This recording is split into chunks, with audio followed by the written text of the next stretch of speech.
Storms and very heavy rain and a temperature near 82. This forecast is sponsored by Mid-South Lumber, the best little lumberyard in Panama City. Thank you for tuning into ESPN Northwest Florida.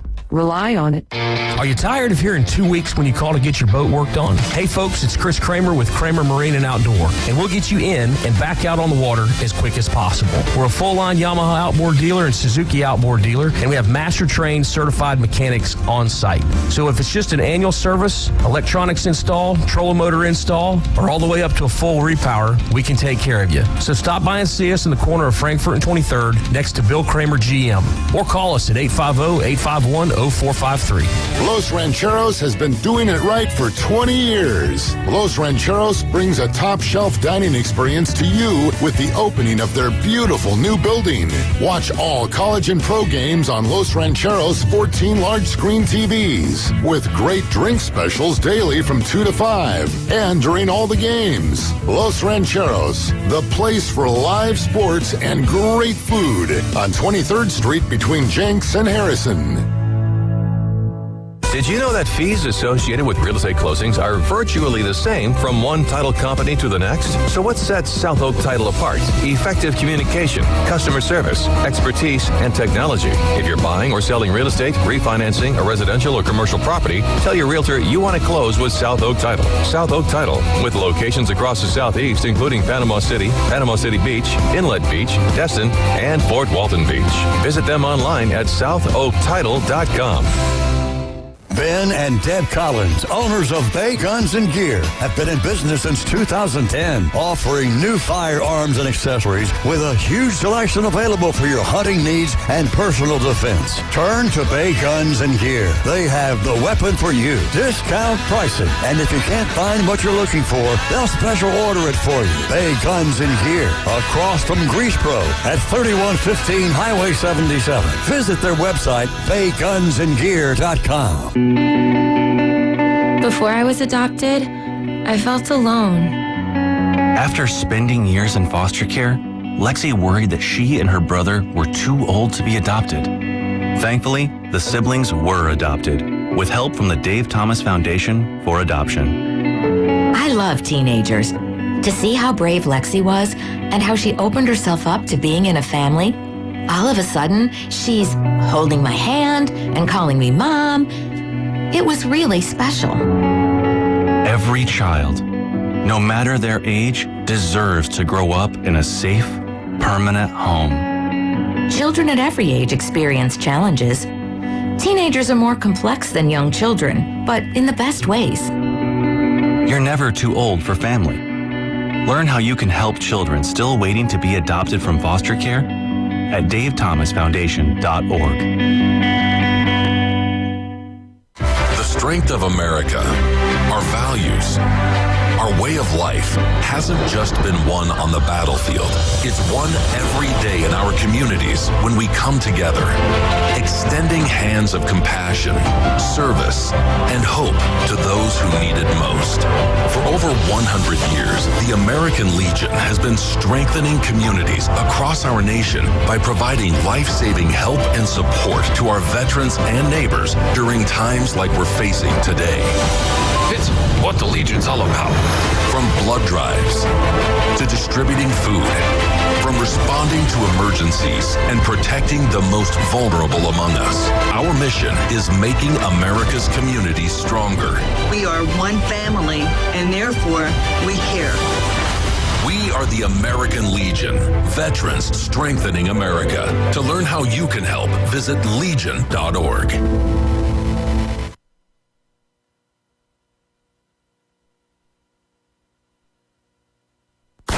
Welcome to the house. It's time for the Afternoon Underdogs. It's happening. Wow. It's on right now. Opinionated and unfiltered. The hot takes, the rants, and the sports talk you crave. Give it to me. ESPN Northwest Florida. Welcome to the Doghouse. You're riding with the Afternoon Underdogs, and you're tuned in to ESPN Northwest Florida. We're on 104.3 right here in Panama City, 101.9 in Port St. Joe. You can find us on Facebook. We're on YouTube, and we're also on Twitch. If you're in the Mariana area and you've been looking for the signal, or if you got friends or family out there, just send them over to either ESPNPC.com, Facebook, YouTube, or Twitch. You can always just search ESPN Northwest Florida, or you can grab the app.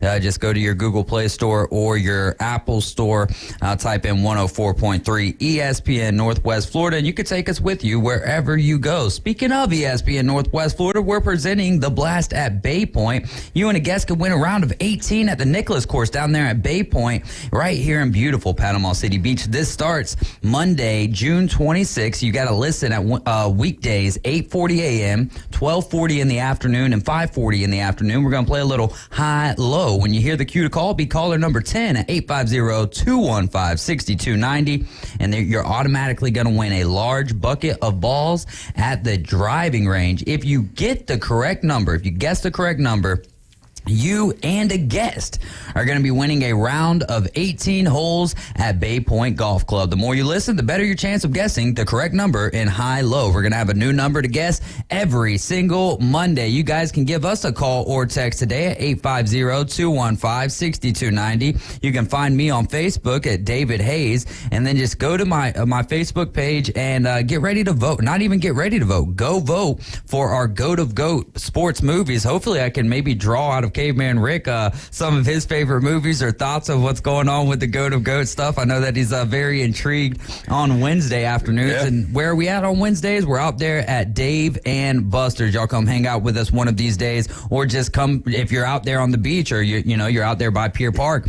Come and find us, because the first person to find us on Wednesdays gets a $10 Dave and Buster's Power Play card. That's worth double on Wednesdays. It is worth double on Wednesdays. Yeah, so that's really a $20 card, guy. It's a $20 card, and if say you're picking that up for your kid or whatever, it's happy hour at that time from 4 to 7. Unfortunately, now a $20 card probably gets you 5 games. I know when I was a kid, man, it's a quarter a game, baby. Quarter a game. So $20 got you a lot of video games. I remember, too, when I was a kid going to Canada, I got family up there. And, of course, being American, I go up there with my American currency. Yeah. And I thought I was a badass, because every time I go up there and throw a dollar down, baby, I got 5 quarters instead of 4. So that was a free game. There you go, man. That is really cool. Got a great show lined up for you guys today. Tim Braddock with Bay Breeze Bait and Tackle is in the building now. He's going to be in the studio with us here in just a few short moments. We're going to have the Real Fishing Report for you this Friday, as we always do, 4:20 on Fridays. Wright State Chris is going to join us for hour number 2. We're going to talk a lot of bit about the College World Series. He's got a lot of info. He does a lot. Yeah, every year around this time, I try to make sure that I get Wright State Chris in the building with us, so we get a little deeper in our perspectives with what's going on, talk about some of the prospects, who can make a big jump, who's got a lot to lose here with this College World Series. Should be a lot of fun, and we'll wrap the show up today at 5:40 for your Atlanta Braves, who had a big win last night, and we'll talk more about that today at 4:40 when we'll bring out traffic jamming trivia. And it is Father's Day, so maybe we'll get into that a little bit.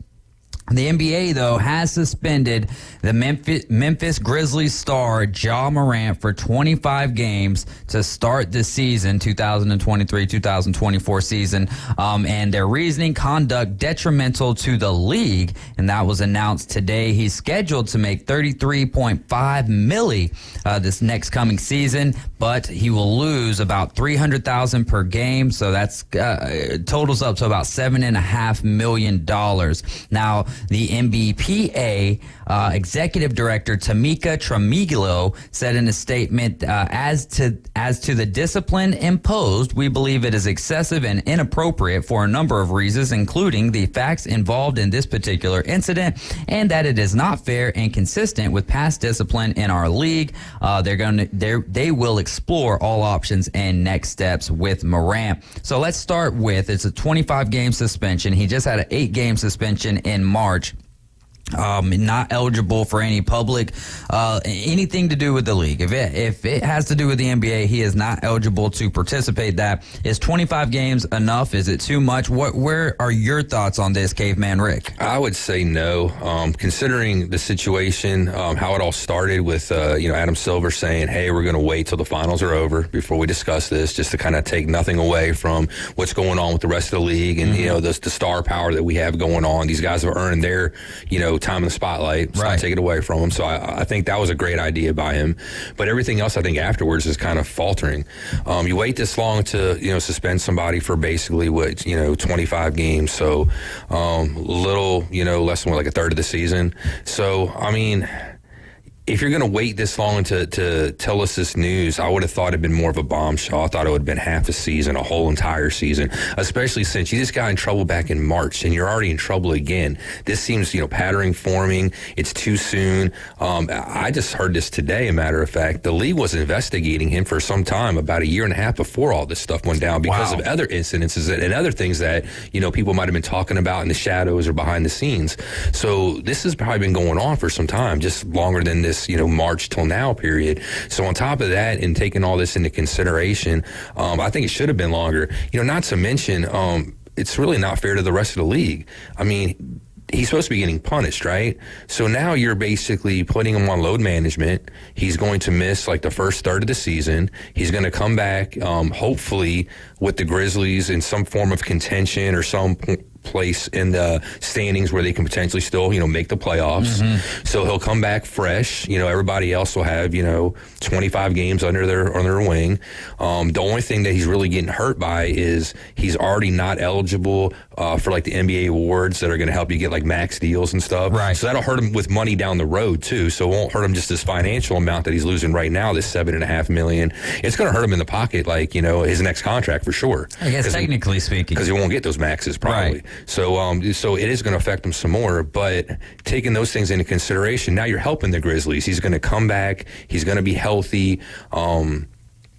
They're going to have a better chance to finish the season off better than some of the other teams might. So I think if you're going to do anything like that, why don't you suspend them for the last 25 games and the playoffs? Let them play the first part of the season and just see how that does them. Because now you have to play, and you got to help your team out and you got to work, and obviously if you don't work hard, people are going to see that and see if you just basically squander the season away because you're not going to be there at the end. That might be a little bit more of a form of punishment if you're going to give him 25 games. Yeah, that would be tough. It would be tough on the Memphis Grizzlies. One thing to your point about, him coming back fresh and stuff, well, it also gives the Memphis Grizzlies a chance to kind of get that depth a little bit deeper because they're going to be playing in roles that they're not necessarily used to. And that's, I would say, one of the biggest reasons that the Golden State Warriors won the 2022 NBA Finals was because in the absence of Klay Thompson, in the absence of Steph Curry, you had guys like Wiseman and Jordan Poole and all of those guys get more reps than what they're accustomed to, and that just made them stronger come the playoffs because they were just a little bit deeper than everyone else. To me, I'm cool with 25 games. I was thinking half a season. I think full season might be a little bit too much. I think that would be the third strike kind of deal, like third strike, you miss a whole season. If it was David Stern, I do believe that it would have been an entire season, bar none. Doesn't matter. You can appeal all you want to. You're out of here for 82 games. We've seen more for less in a situation. Now, he did not do anything in this particular incident, his latest incident, that necessarily broke the law. But the problem is what you said is kind of pattern forming. You are someone who kids look up to. So you have to, you have to embody that responsibility of being a role model. And that's one of those issues there. And I think that's what the NBA is dealing with right now. And then you look at his best friend and Devontae Pack, who's been involved in several of these off-court incidents. So that is one of the reasons that investigation started. And Pack was already banned from attending Grizzlies games because of an incident in a post-game confrontation with the Pacers when they were traveling on January 29th there, where they were pointing like a laser pointer into the team bus and all of that good stuff. And,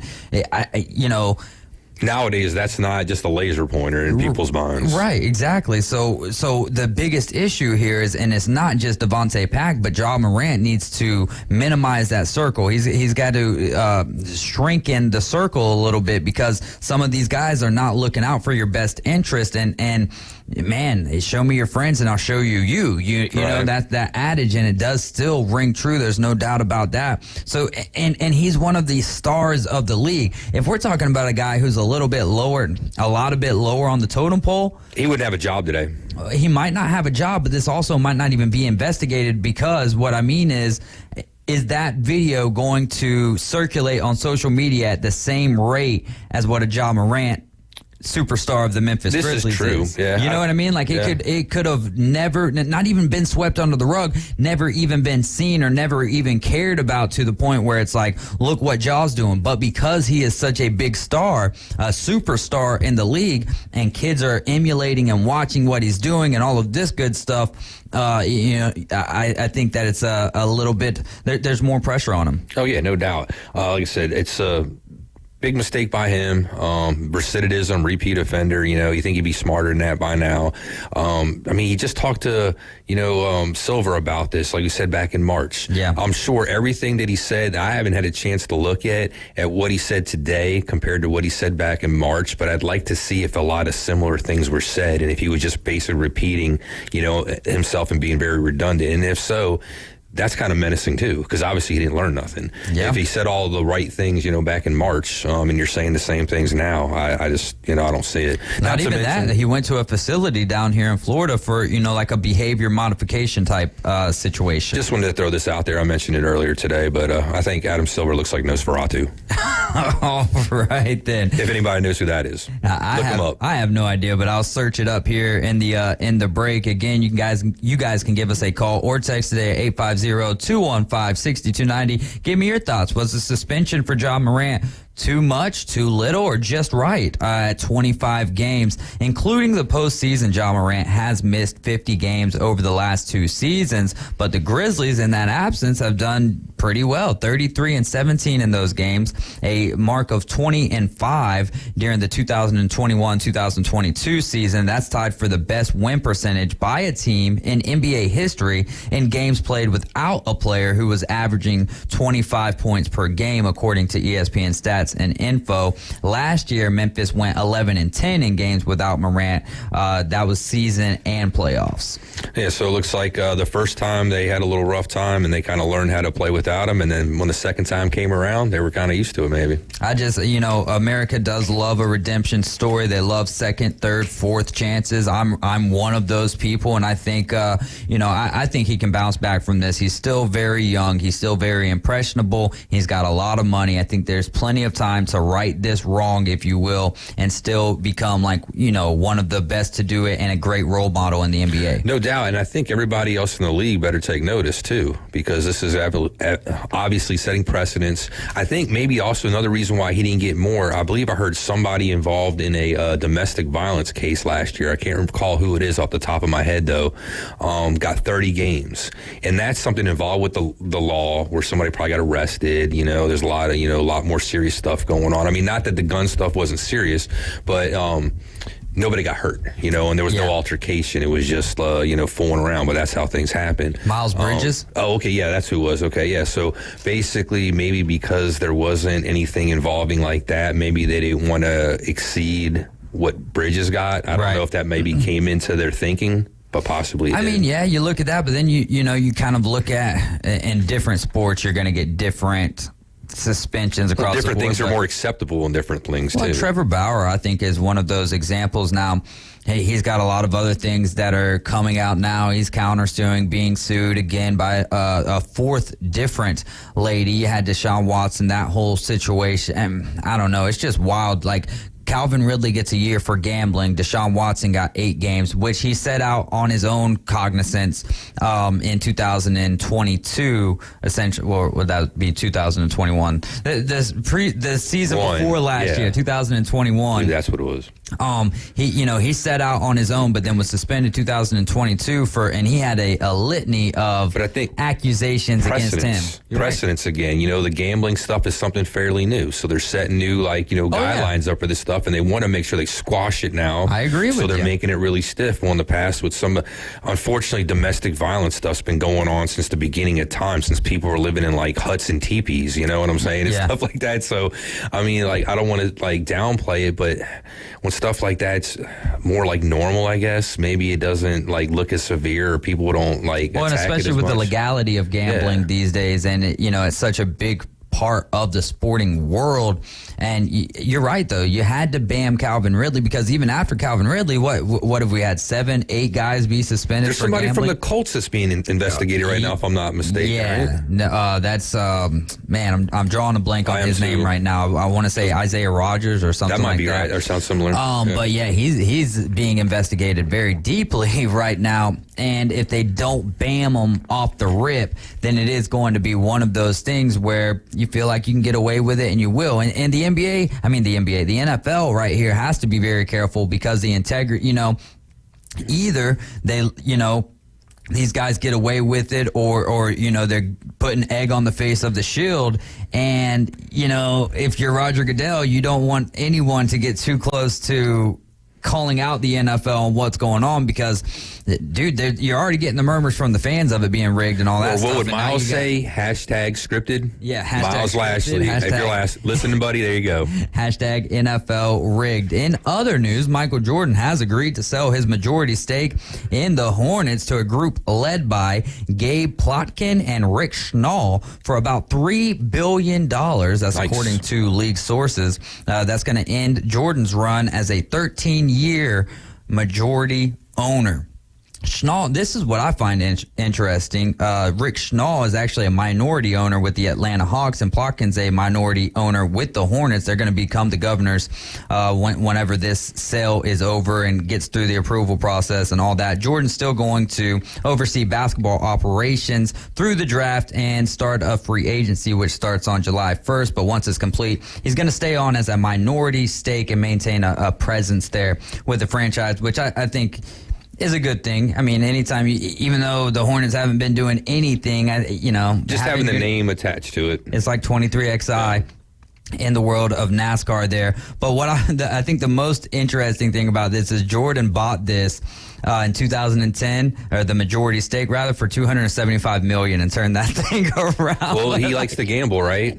Yeah, I was just thinking the $3 billion right now will play a lot of hands of blackjack for Mike. You're daggum right. Schnall, I'm guessing he's got to sell his minority stake with the Hawks, because right, wouldn't that be a conflict of interest? Yeah, you can't be involved with two teams. I don't see that happening. So, and then this happening right before the draft is kind of interesting. What are Charlotte Hornets? Are they going to try to make some big splash move before the draft or draft night? Now, yeah, well, it's possible. They've got the second pick in the draft, and it's really going to come down to Scoot Henderson, I believe, and Brandon Miller. Brandon Miller is going to be, those two guys are going to be more than likely 2 and 3. I've been hearing more Scoot, being 2. But do they do something like the Texans do, where you try to get another pick up there too, and then you get 2 big pieces to start out, with this new regime, and go on from there? I don't see why you would, if you feel like it's time to put all your eggs in a basket, or two, all your eggs into 2 different baskets. If you can do it the right way, though. If you got new ownership, don't mortgage the future and screw the future of your franchise just to make a big splash or sizzle right now. But if you can do it the right way, where you can be successful and you can prove to these fans that you're invested in the team, you're willing to do what it takes to win, you might be able to get the fan base really behind you and just get a good better following and get that momentum going. I think if you're, in basketball, where you've only got 12 guys, if you're the Denver Nuggets, you ran 8 throughout the playoffs pretty much, but you can get away with making a splash on one player and then seeing where you're at, by the trade deadline, and see if, see where you go, or wait till next year. But I think if you're the Hornets in general, show the fan base that you're trying, but you can also make it a slow go at it and not try to get it all done in one season, because if you rush it, you might not get the picks to ever play out. But we've got to get to a break, and then we're going to get into the Real Fishing Report. I'm David Hayes, along with Caveman Rick Bone Crusher on the ones and twos. We're the Afternoon Underdogs, and this is ESPN Northwest Florida. We'll be right back.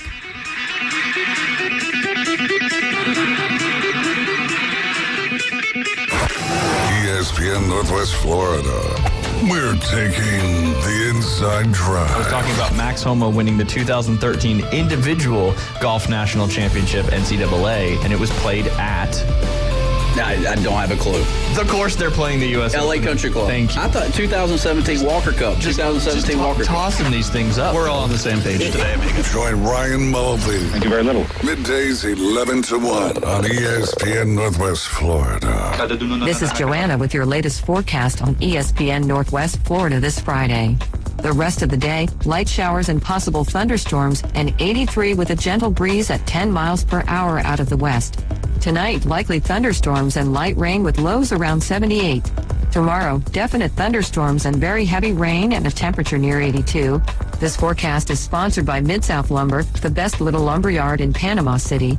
Thank you for tuning into ESPN Northwest Florida. Rely on it. The road is yours this summer in a new Kia from Bill Bird Kia. Stop by and check out the Bill Bird Kia SUV family that is built for all-in adventures and endless possibilities.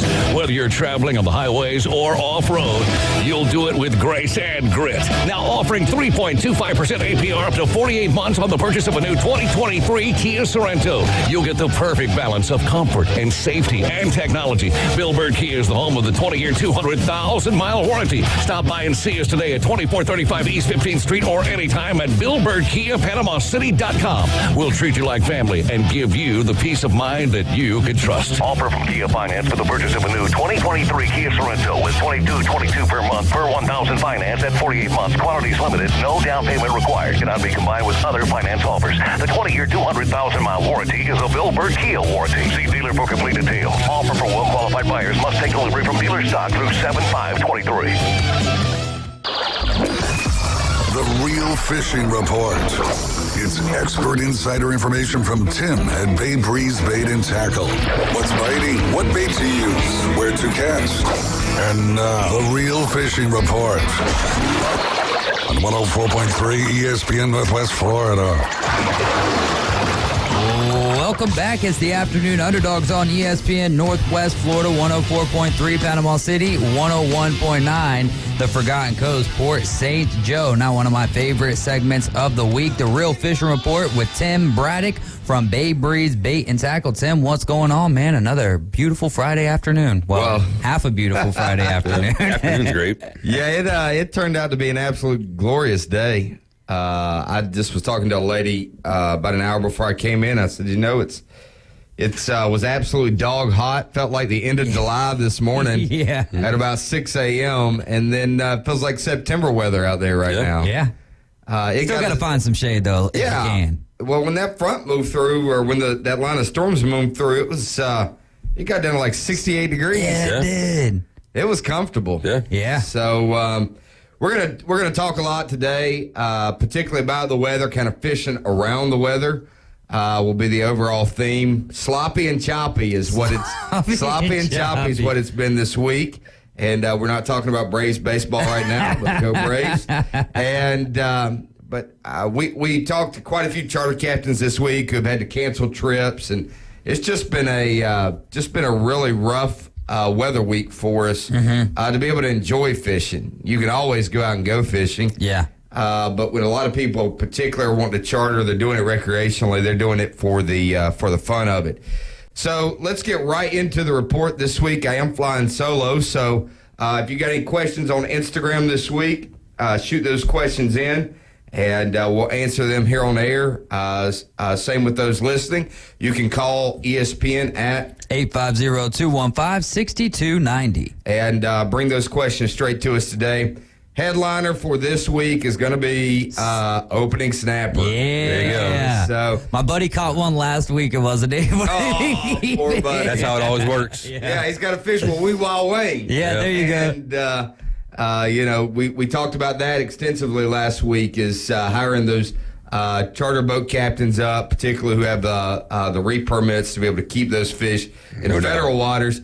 State Water's officially open today, and the shop had a good number of people in it talking about, man, we wish we were out there this morning. Again, if you're in the Florida Panhandle, you know this morning's weather. Yeah, I don't know if you would wish to be out there. Horrible. Yeah, I would have wanted to been out there this morning. No, it was pretty bad. We saw a lot of footage coming in of video clips, buddies sending them of debris and trash cans and everything flying around. It was like a tropical storm out there today. Yeah, I mean, if you think about it, just on the Newsweek in the Panhandle, Florida this week, you would think that the apocalypse was on its way. Right. Yeah. We got bears climbing out of the water. Yeah. We got sharks eating snapper everywhere. We got wind that's sucking up, trash cans and throwing signs down the road. Dude, I think my trash can was the only one that was still standing up this morning whenever I was leaving to head to work. Well, man, I guess you put a load of bricks in there or something. No, it was empty. They had just emptied it. It was wild. Everyone else is on the ground. Well, let's talk about the actual fishing side right now. As far as inshore, it has been very difficult trying to get in the bay and fish. In some of these deeper water spots where those bigger redfish like to be this time of year. So we have seen more activity with people fishing off docks. Let's talk on one, particularly, David, that you have probably a little bit more insight on. Is that there was a snook caught this past week. Yeah. And I had seen that on Facebook, and then I think the gentleman who caught it. Yeah, Williams. Ray Williams. Oh, I missed that, really. Was that in the bay here? Dude, it was right over where I used to live, like over there off Beach Drive. Oh, really? Right on, man. So we have gotten asked, are they caught up here? It's just not very regular. Mm-hmm. Right. I have known of them to be particularly around the jetties.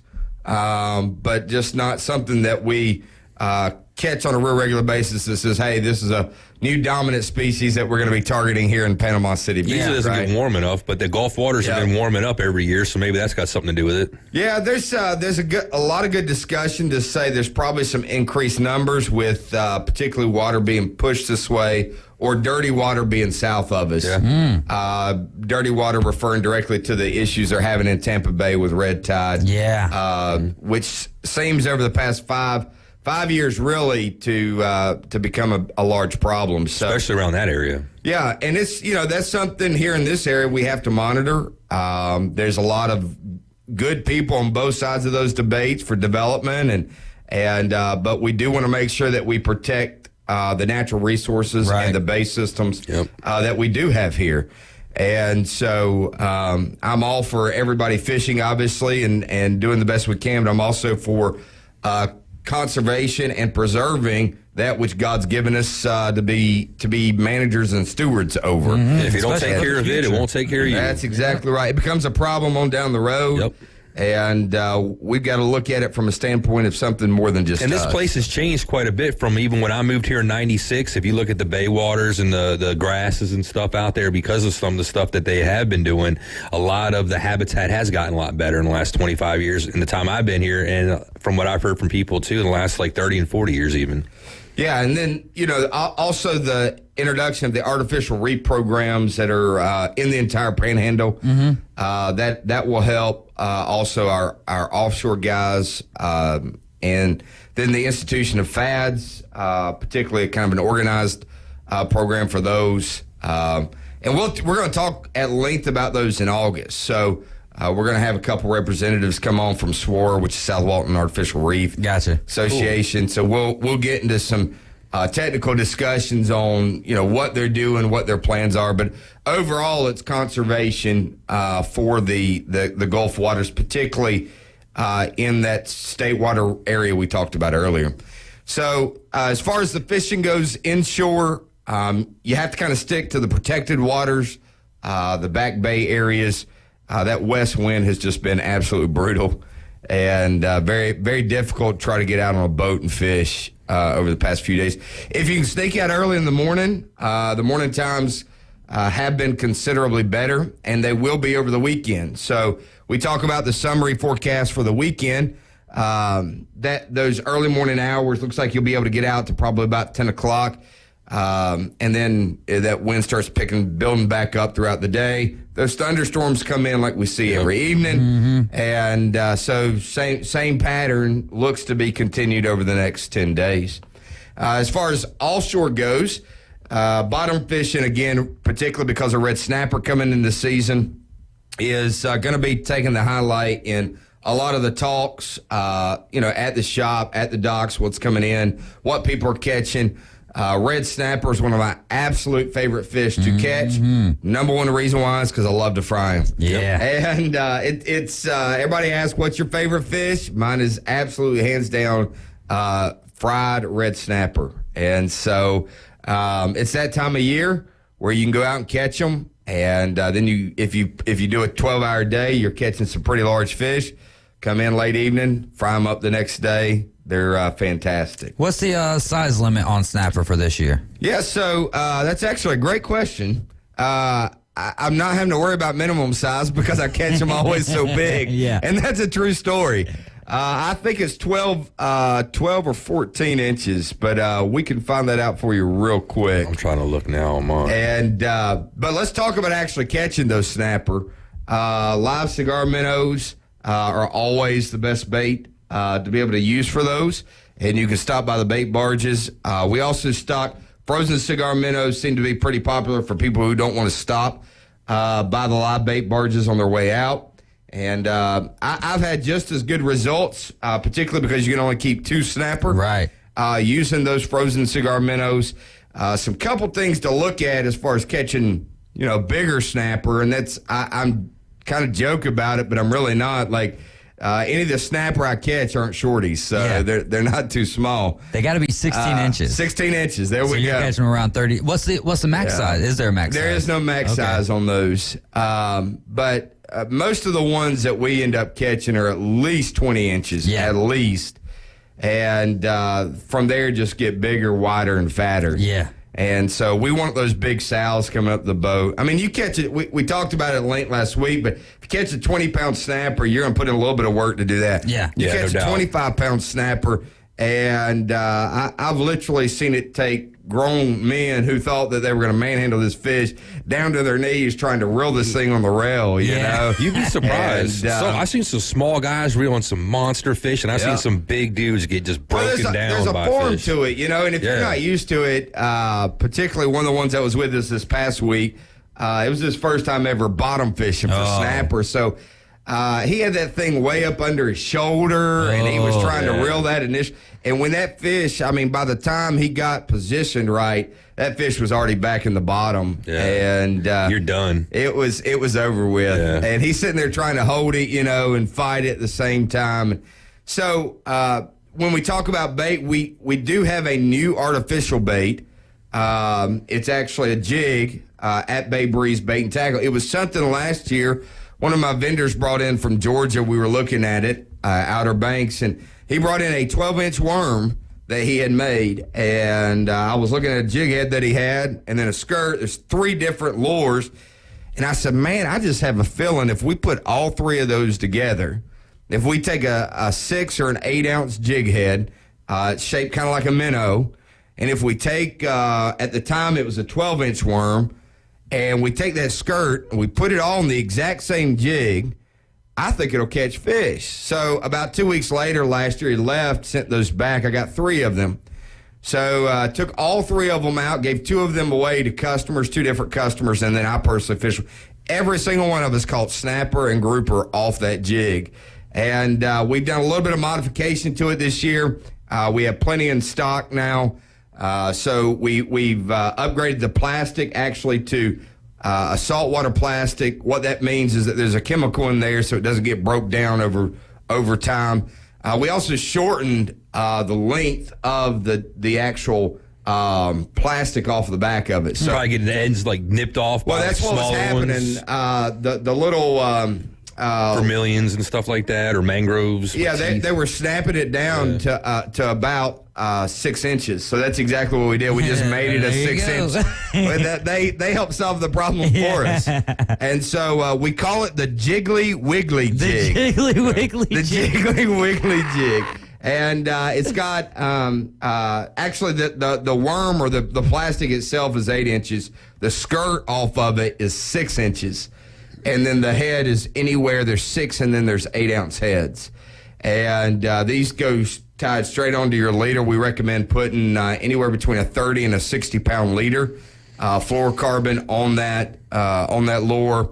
Then dropping it down. I would suggest using a loop knot so you get a little bit more action on that jig head instead of just tying it directly to that eyelet on that jig head. That way it has some room to swing and move a little bit. Well, also help whenever it goes down. That's a great point. We're using loop knots on a lot of our like shark rigs and then offshore gear that we're tying to drop down for like jigging, slow pitch jigging as well. And it helps as that item or that lure floats down to be able to keep it from getting helicoptered and tangled up in your own line. So, but yeah, that's the new, and I think I said it backwards, but it's actually Wiggly Jiggly Jig. Wiggly Jiggly Jig. It's a Wiggly Jiggly Jig. And then did you get Ryder to help you out with this since he's like a bit of a little expert making some jigs? Yeah, so Ryder's staying focused in on the bass game. Okay. Right? And freshwater. He's got his hands full. Right on. And we can barely get any work at him because he's got tournaments to fish and places to go. Good problem to have. Yeah, I'm sure his Instagram inbox is, he's a young man. Yeah. I'm sure the young ladies are starting to show up around, and so no, we give them a hard time. But we have these are made by Outer Banks Jigs, which is Garrett for us out of Georgia, and so he was just into the shop, brought us a whole batch full. We have 3 primary colors. We have a couple different modifications, but we have 3 primary color patterns that we stock in shop, and we believe that those are crucial. We use a pink white, we use a chartreuse white, and then we use a purple and black. Ooh, purple and black's a pretty good color. Yeah, combo. purple and black is. That catches a lot of wahoos offshore. A lot of people talk about that being a good combo too. From what I understand. It's interesting. Purple and black is a color combo that I think most people, if you were to walk into a shop and maybe not do a whole lot of fishing, you would look at the purple and black and go, that's not the one I need. I need the chartreuse and white or the silver, I'll say for bass fishing down here, man, those purple, like June bug color worms, man, I've killed bass down here on that color. The purple, you can use a dark black. They like that dark brown, like a root beer color. Yep. But even offshore, whenever we use these jigs, we notice that if it's a real clear water, at that point, what we would refer to as that blue water, at that point, they're wanting something in that what we would consider cool color, which is like a chartreuse, a white, pink. If it's a little bit darker blue, like a deeper blue tint, it's not quite as crystal clear. At that point, we notice it is the purple and black. That's probably why wahoo, because you're out like in that more pelagic water where it's that darker blue instead of that lighter blue. That's correct. And most of you know those lines. I mean, you can literally go 2 miles. You can be 40 miles out, travel 2 miles north of that 40-mile line, then the water color be different. It's because it's dropping off. A lot of that has to do with the current, too. Yeah, too, yeah. So, but yeah, Snapper's headlining this week offshore. It's going to be difficult to get out. Your best bet's going to be Sunday, probably Sunday afternoon. Go to church on Sunday morning, give Jesus a little praise, and then run out and catch some fish. And if it's got a coin in its mouth, just call in here to ESPN Radio. We'll have you on the radio show. And take your dad out. Yeah, take your dad. Great. It's Father's Day weekend, and so make sure you have a good time. If you have anybody in your life that is a father figure, make sure you reach out to them and offer to go fishing with them. There's a lot of great areas here in Bay County to be able to fish from the shore. Mm-hmm. And I'm not even talking about the beach. I'm talking about public docks. And you can go to the county website. You can pull up a map, and it will show you all the county docks that you can fish off of. Yeah, no doubt. And just make sure you get your one-day fishing license. If you don't got your fishing license, don't you? We talked about that 2 weeks ago, I believe. So fishing license is if it's shoreline only, it's free. It's free, but you still got to go online and do it. Yeah. And we can do those in shop for you, or you can do them on your app right there on your phone. Mm-hmm. Go outdoorsflorida.com or go outdoorsfl.com. And you'll be able to get your fishing license directly off there. If you're a Florida resident, shoreline, and it's free. So your favorite way to eat snappers fried? Oh, yeah. Is there any other way, or that's just... No, I mean, I will pan cook it every once in a while. I'll pan sear it, usually put some feta cheese on top with sun-dried tomatoes. I like to keep the sauce on it kind of light. Yeah. So nothing on the grill? I have grilled it, but and used the stainless steel basket with the vegetables. Put the cucumbers, the zucchini, asparagus all in the same basket. And I've enjoyed it that way. It's just I'm scared to cook I can fish make on the grill. myself sick eating it fried. Like that's how much I would rather have snapper than a chocolate cake, which is saying an awful lot. And I love sweets, but fried snapper with some cocktail sauce and cheese. I'm a tartar guy. I'm a tartar guy when it comes. Now that's interesting. I like it beer battered with malt vinegar, my fish, for the most part. Yeah, yeah. Like the English style. Okay. I like that Zatarain's crispy southern. But I'm not southern. Give me a light breading. I'm from the Northeast, so. Give me a light breading on it, and I want it very thin. I want it crispy, and I want it in that cocktail sauce. A little lemon on it or not? I squeeze lemon all over whenever I pull it out of the fryer. Yeah, gotcha. I got one of those RV Works Cajun fryers, 6 gallon, so I can fry for about 30 people. I can cook in about 10 minutes. So now it takes about 20 minutes to prep. It takes longer to cook fish for 30 people than it does to prep it. Right, no doubt. So your total time. You can't cook it all at one time. You got to do it in batches and stuff. Exactly. A lot of times. Yeah. Off that trip last week, we came home Friday, fished with Wee Wild Wayne, who we had on the show last week, and slayed the snapper. On the Freedom? On the Freedom. Charter boat Freedom. On the Freedom. And then we came home. Fried them up Saturday night. Right on. And just literally pulled the lawn chairs. I live in a townhome community that is about 90% rental. So obviously last weekend was full. Right. We were definitely everybody's riding by, waving, they're looking, they're gawking, right? Yeah. They're wanting to know what's going on. Block party, and we actually had two parties that actually stopped, and if they were willing to stop, I was willing to give them fish. There you go, man. And it helps with business, I bet too. You can tell them about your store. That's a secondary part of it. There you go. You get to know these people, where they're from, their story. That's all cool. And then eventually they'll ask you, what do you do? And you're like, I want to base it. They go, no wonder this fish is so good. Yeah, you got the good bait. Exactly. Give us a summary of what we talked about today. Yeah, so sloppy and choppy is what it has been, and that's what we continue to expect, particularly over the next 24 hours. You'll be best to fish inshore over the weekend, and if you go offshore and bottom fish, I would do that Sunday afternoon, and stop by Bay Breeze Bait and Tackle and pick up your new Wiggly Jiggly jig. Wiggly Jiggly jig. I would say if you're going to fish on the inshore side, like Tim's saying too, whatever direction that wind's blowing, get up on one of those coastlines. Like if the wind's coming out of the west, get on that west coastline where like the trees are probably usually are, so you're behind that where the wind's broke. You don't want to be on the opposite side where the wind's like crushing you the whole time, and then all that chop like he's talking about. Yeah, that's a great point too, because people try to fish in rough weather. And sometimes they get a little upset or discouraged because they're like, man, this just sucks, When really, if they were just on the other side of the bridge, right, it would be a whole different world. Or the other side of the lake or the cove that they're in or whatever. Yeah, exactly. It'd be a whole different world to be able to fish. It'd be fun, simple, and successful. Yeah, exactly. That's how we keep fishing. Bay Breeze Bait and Tackle. Y'all go visit them. Tell them the Underdog sent you. Tell them that you heard Tim on the radio. And we'll have him with us next Friday at 4:20. It's the Afternoon Underdogs on ESPN Northwest Florida. We're going to pay some bills. We'll be right back. Keep it locked here.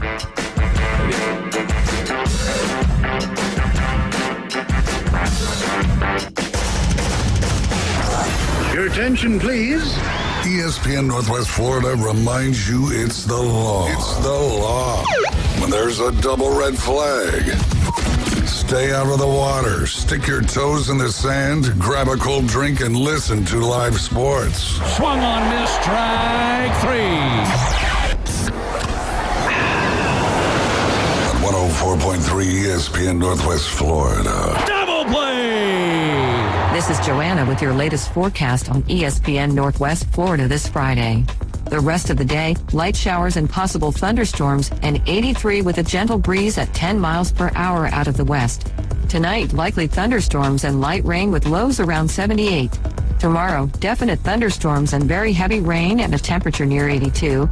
This forecast is sponsored by Mid-South Lumber, the best little lumber yard in Panama City. Thank you for tuning into ESPN Northwest Florida. Rely on it. I have some great gift ideas for you here at Tracy's Fine Jewelry inside Coin and Bullion Reserves. We have a large selection of 14-karat charms starting at just $19.95. Engrave a personal message and add a special coin for your dad's birth year on a money clip or keychain. And a beautiful designer Bulova watch is a perfect gift that will be treasured forever. Always a perfect gift for any occasion. From Tracy's Fine Jewelry inside Coin and Bullion Reserves, where our reputation shines as brightly as our diamonds. Highland Park Baptist Church, located at 2611 Highway 231 in Panama City. Worship times are Sundays at 9 and 10:30 a.m. Our 6th through 12th grade students meet for Bible study at 9 and join the corporate worship service at the 10:30 time slot. Wednesday night activities begin with a midweek meal that starts serving food at 4:45. Wednesday night worship service and our students meet at 6 for a time of worship and Bible study. Our Next Gen clubs meet weekly throughout the district, so check for days and times at your student's school. The mission? Your mission, should you decide to accept it. Save the panhandle from boring cookie-cutter radio. Now back to the Afternoon Underdogs. This tape will self-destruct in 5 seconds. 104.3 ESPN Northwest Florida. And we are back. It's the Afternoon Underdogs on ESPN Northwest Florida. I'm David Hayes along with Caveman Rick Bone Crusher on the ones and the twos. And we've got Right State Chris in the building just in time for some traffic jam and trivia. And how about the opening game of the College World Series? Oral Roberts over TCU there, which is only the third time in the last 22 games now that TCU's lost, and those other 2 losses were just by 1 run. So this is the third loss now out of their last 22 games that has just been decided by 1 run. We're going to dive into the College World Series here in the next segment, but now we're going to open the phone lines up for some traffic jam and trivia, give you your Braves update, and some Major League Baseball talk as well. Which player turned manager has the most walk-off hits for the Dodgers since they moved to LA in 1958?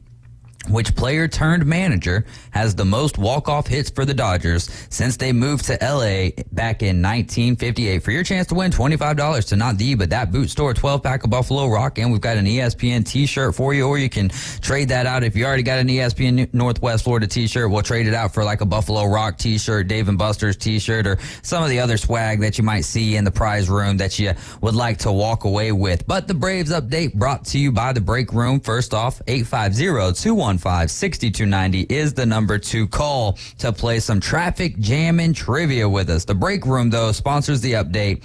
Today's special is chicken quesadillas. Normally air fried chicken, but they've changed it up today. You're going to get some chips and salsa. Chicken quesadilla is $12, and it comes with a drink and a side. Chef Ross out there whipping it up. This is your Braves update. Last night, beating the Rockies 8-3. Ozzie Albies had 3 hits and 3 ribbies. That raised his average against lefties this year to .418. The Braves getting that big win there. 20-year-old rookie A.J. Smith-Shawver got his first major league win last night. He gave up 3 runs and 6 hits over 5 2/3 innings.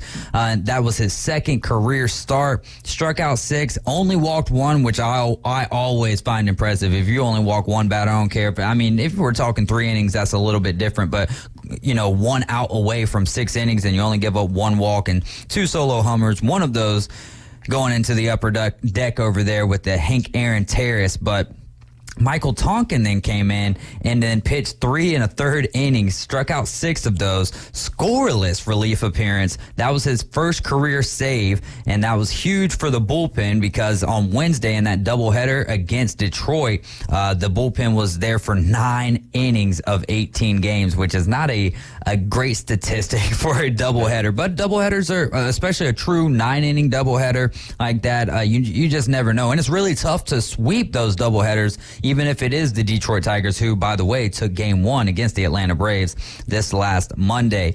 Matt Olson keeps on hitting home runs. You just never know what it's either going to be a home run or a strikeout or a hard hit ball, but he's leading the Braves right now with 19 home runs. Hit one in the 7th last night off of Pierce Johnson. When it comes to the injuries for the Atlanta Braves right now, Kyle Wright's got some shoulder inflammation. He's been dealing with that. He's been cleared to begin a throwing program. He's about 2 months away from returning. Then you got Max Fried dealing with the forearm strain right now. He is 3 weeks into his throwing program, but he hasn't thrown a true bullpen or faced any batters. Snicker said that Fried, I've done it 2 weeks in a row now. Talking about fried fish just a little bit ago. Exactly. It's tough, man. Fried's feeling good, and he could be back sometime after the All-Star break.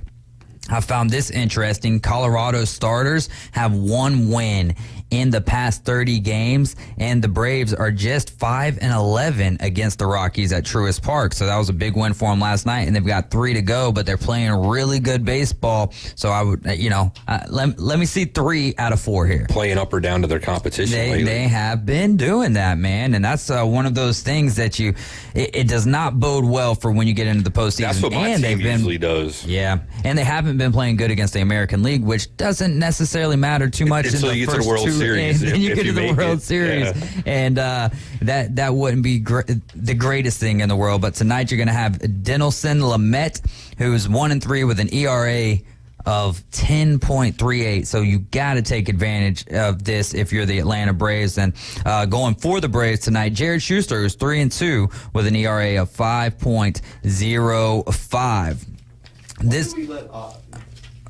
Yeah, hold on 1 second here. We'll get to that in just a second, right, State Chris? Ohtani, though, now tied with Pete Alonso at 22 home runs, which is pretty interesting. The guy can just do it all. We were talking about this today on the Inside Drive with Brian Haddad, just how this guy's been doing this for 3 years, and it seems like every start or every appearance that he makes, or let's just say every week of baseball that passes by, he's breaking some kind of records. Right, State Chris, welcome into the building. What were you bringing up there?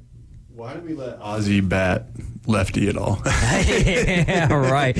I've always wondered that, but I think maybe it's just because he sees the ball better when he's hitting from the right side. I mean, you got to let him do it. He's franchise guy, but it's just one of those things where they actually did a thing in The Athletic, like he's so good from the right side. Yeah. And it's just one of those things where he wants to bat lefty, you got to let him bat lefty because you're not going to tell Ozzie no. He's a good dude. Yeah. And he.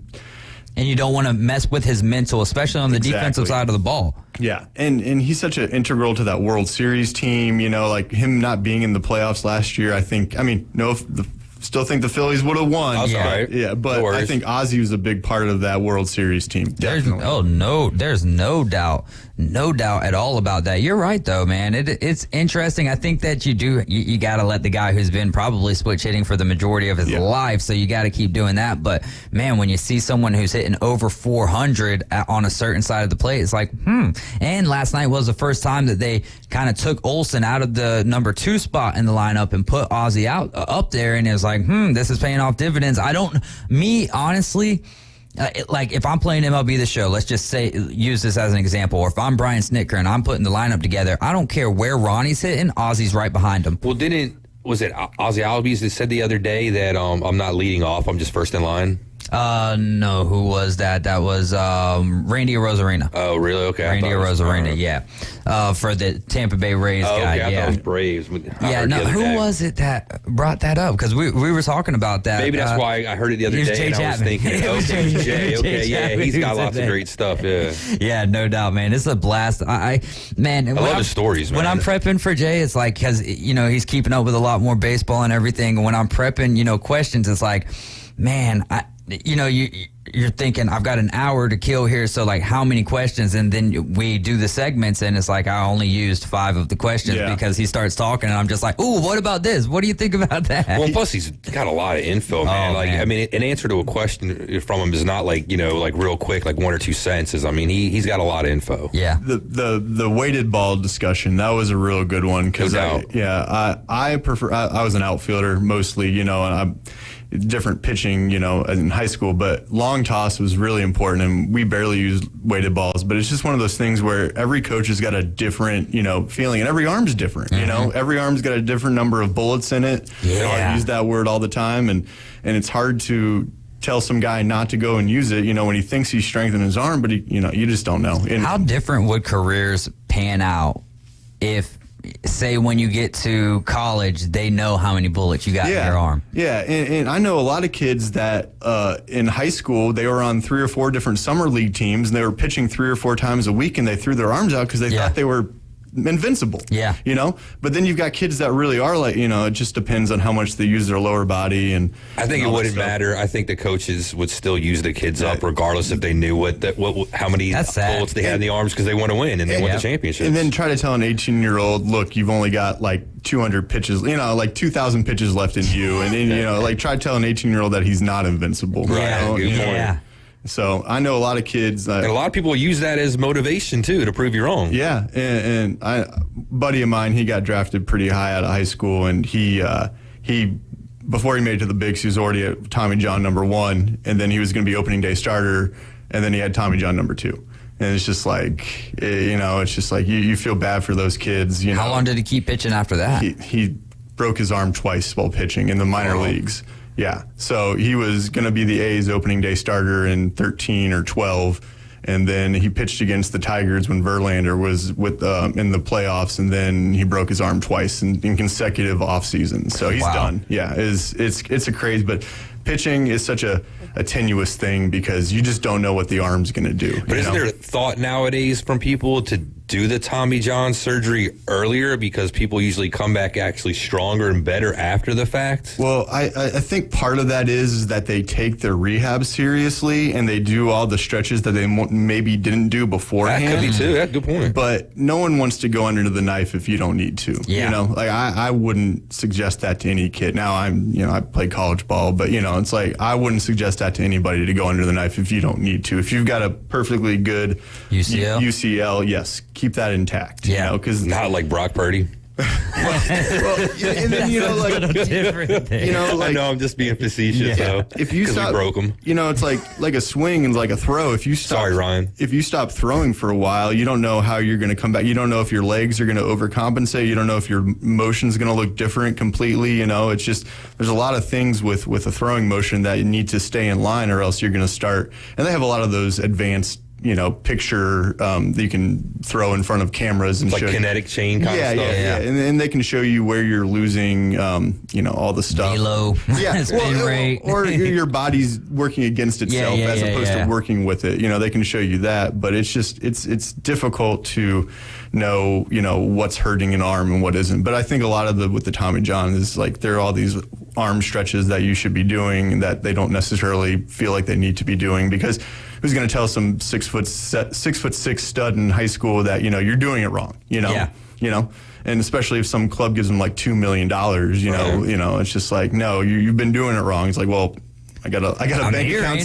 Yeah. Why do I got more money than you do? Are you wearing the uniform like, you know, the star guy or me? Yeah. Yeah, that's great stuff there. Great conversation. We're getting set right now for hour number 2. We're going to dive into the College World Series. We'll give you a little U.S. Open update of the second round when we return. It's the Afternoon Underdogs right here on ESPN Northwest Florida. ESPN Northwest Florida. The Atlanta Braves play here. The tradition continues tonight. The NL East leading Atlanta Braves are at Truist Park to take on the last place Colorado Rockies. Michael Harris with a fist in the air as he circles the bases. Coverage starts at 6. First pitch 6:20. Listen live in ultra high fidelity on your home for the Atlanta Braves on the Gulf Coast.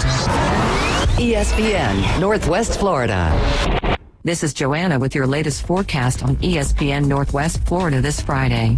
The rest of the day, light showers and possible thunderstorms, and 83 with a gentle breeze at 10 miles per hour out of the west. Tonight, likely thunderstorms and light rain with lows around 78. Tomorrow, definite thunderstorms and very heavy rain and a temperature near 82. This forecast is sponsored by Mid-South Lumber, the best little lumber yard in Panama City. Thank you for tuning into ESPN Northwest Florida. Rely on it. At Bay Breeze Bait and Tackle, you can find all the necessary items for an unforgettable fishing experience. From pin rods and reels to the best hand-tied rigs in Florida, we have it all. With the help of our friendly and knowledgeable staff, you can be sure that you have the right gear to make that big catch. Come experience a great local bait and tackle shop located directly off 98 on the west end of Panama City Beach located just 5 miles west of Pier Park. WGSX Lynn Haven, WTOT, W271DM Mariana, WVLQ Port St. Joe. ESPN Northwest Florida. PCB Hobby, the beach's premier hobby store for sports cards, comics, coins, and trading card games. PCB Hobby carries the largest selection of boxes and packs from the latest releases of brands like Topps, Panini, Leaf, and more. Looking for a specific player or team? PCB Hobby has a wide assortment of raw and graded cards. They carry parallel rookie, game used, and autographed cards in both modern and vintage. Have a collection you want to sell? We buy, sell, and trade. PCB Hobby on Back Beach Road, just east of Florida Linen. Call 850-320-8388. ESPN Northwest Florida. The Afternoon Underdogs. Call in with your questions, hot takes, and rants at 850-215-6290. I'm sure that most of you have used a dial telephone before. The Sports Talk Monster. ESPN Northwest Florida. We're back with the Afternoon Underdogs right here on ESPN Northwest Florida, your local sports station and your home for the Atlanta Braves in Northwest Florida. The Atlanta Braves are sponsored locally by Best Way Portable Buildings, Dave & Buster's, PCB Hobby, and Gulf Coast Aquarium. Tonight, 6 o'clock, coverage starts for the Atlanta Braves versus the Colorado Rockies. First pitch tonight at 6:20. Tomorrow's first pitch is 3:20, and that's Sunday. First pitch, 12:35. I'm David Hayes along with Caveman Rick. We've got Wright State Chris in the building, Bone Crusher with us on the ones and the twos. U.S. Open second round here. Ricky Fowler, who was just 11 under, is now 10 under. He's through 4 holes. You got Clark up there at 9 under. McElroy is making a move. He is 8 under, 3 under today, and Xander Schauffele is 8 under right now. And speaking of those guys, how about those 2 rounds yesterday by Fowler and Schauffele? Dude. Setting the record at -8. Just for all of the talk, I run the board there for the Inside Drive. Great show. You can listen to that weekdays from 11 a.m. to 1 p.m. with Ryan Mulvey and Jay Henley. But the whole talk was about the course. It's so tough. It's so fast. And I'm not taking anything away from them. Aren't those 2 SoCal guys, too? They might have played there a number of times. That's a good point. I think Ricky Fowler for sure has. I'm not sure about Schauffele. But, for them to come out and then shoot the lowest scoring round in U.S. Open history, event that's been going on for 100+ years is absolutely amazing. Wright State Chris is joining us as he does at least once a year to talk about the College World Series. And it's not him reaching out to me. I'm always reaching out to him ever since the first one. He's been commenting too, like on Facebook and doing other stuff too, just not 100%. Yeah, he keeps up with it very good. He's got a wealth more of knowledge than what I do, so it's always fun to have him in. But you have a shout out. So well, I'm usually when I'm at work, I try to follow as much as I can and just type a little bit of hear you. Yeah. Shout out to my supervisor, Shirley. She let me come out today, so I appreciate her. And also, shout out to you, Dave, for not getting Terre Haute correct. Now I hear Wright State on the radio every day. So I was telling my wife about that, and she started laughing. And so thank you for not being able to pronounce Terre Haute. I really appreciate it. I like to learn, and how do you learn? You got to make mistakes to learn, man. Terre Haute. Yeah. And you're speaking English, like you said, the proper way. It's just... Well, I'm just trying to read it the right way. I mean, I have such a tough time with that sometimes, as we all do. But you actually had the opportunity to watch the Oral Roberts TCU game, or at least keep up with it to a better degree than what I was able to. But 6-5 win there for Oral Roberts, but a little bit closer of a game, or more wild of a game than just the score represents. It was 2-2 in the 8th, and then it was and then TCU was the home team, and TCU went up 5-2. And then I was thinking it was over, like I felt bad for Oral Roberts, the Cinderellas, the losing the shoe and everything. And I'm just like, because one of my coaches actually coached at Oral Roberts. Oh, wow. I've actually got a couple different Oral Roberts connections from Wright State. And, and then hit here, hit there. And then their 9-hole hitter who has like maybe 1 or 2 jacks on the entire year hits a 3-run bomb to take the lead, 6-5, and then TCU had first and second, nobody out in the 9th, in the bottom of the 9th, but Oral Roberts was able to close that out. But my coach, Coop, who just stopped being the Penn State head coach, but his name's Rob Cooper. So he was at Wright State, was at Wright State. He was with the Raiders of Wright State when you were there. Yeah. And then how many stops along his journey did it until he got there to Penn State? He went, so we won the league a couple years in a row, and he got the Penn State job. So then, Rob Cooper went from Wright State to Penn State, and he was also the one that went to Oral Roberts. He also was at Tulane. That's why I know a little bit more about Tulane. But then Greg Lovelady took over at Wright State, and he was Central Florida's head coach for a little bit. Then Jeff Mercer took over, who I played with. He's now Indiana's head coach. And then now there's a guy named Sogard there. But my other buddy who I've been talking about, his name is Justin Parker. He's the pitching coach for South Carolina. I played with him as well. Yeah. Cool. So I bet that those conversations are it's got to be cool to be able to have connections in the college baseball world. Thankfully, I was at the super regional, so I was able to show, like my connections right there. Like shout out to Gainesville. That was amazing. I want to tell me a little bit about that. That's a really cool place to go. Dude, and I've never experienced a sport at Florida before, and from people around here, I expected Florida fans to be a certain way. Yeah. But I get that. But the baseball fans, they were awesome. Like my cousin was wearing I brought my cousin with me. He was wearing a South Carolina shirt, because we're the Parkers.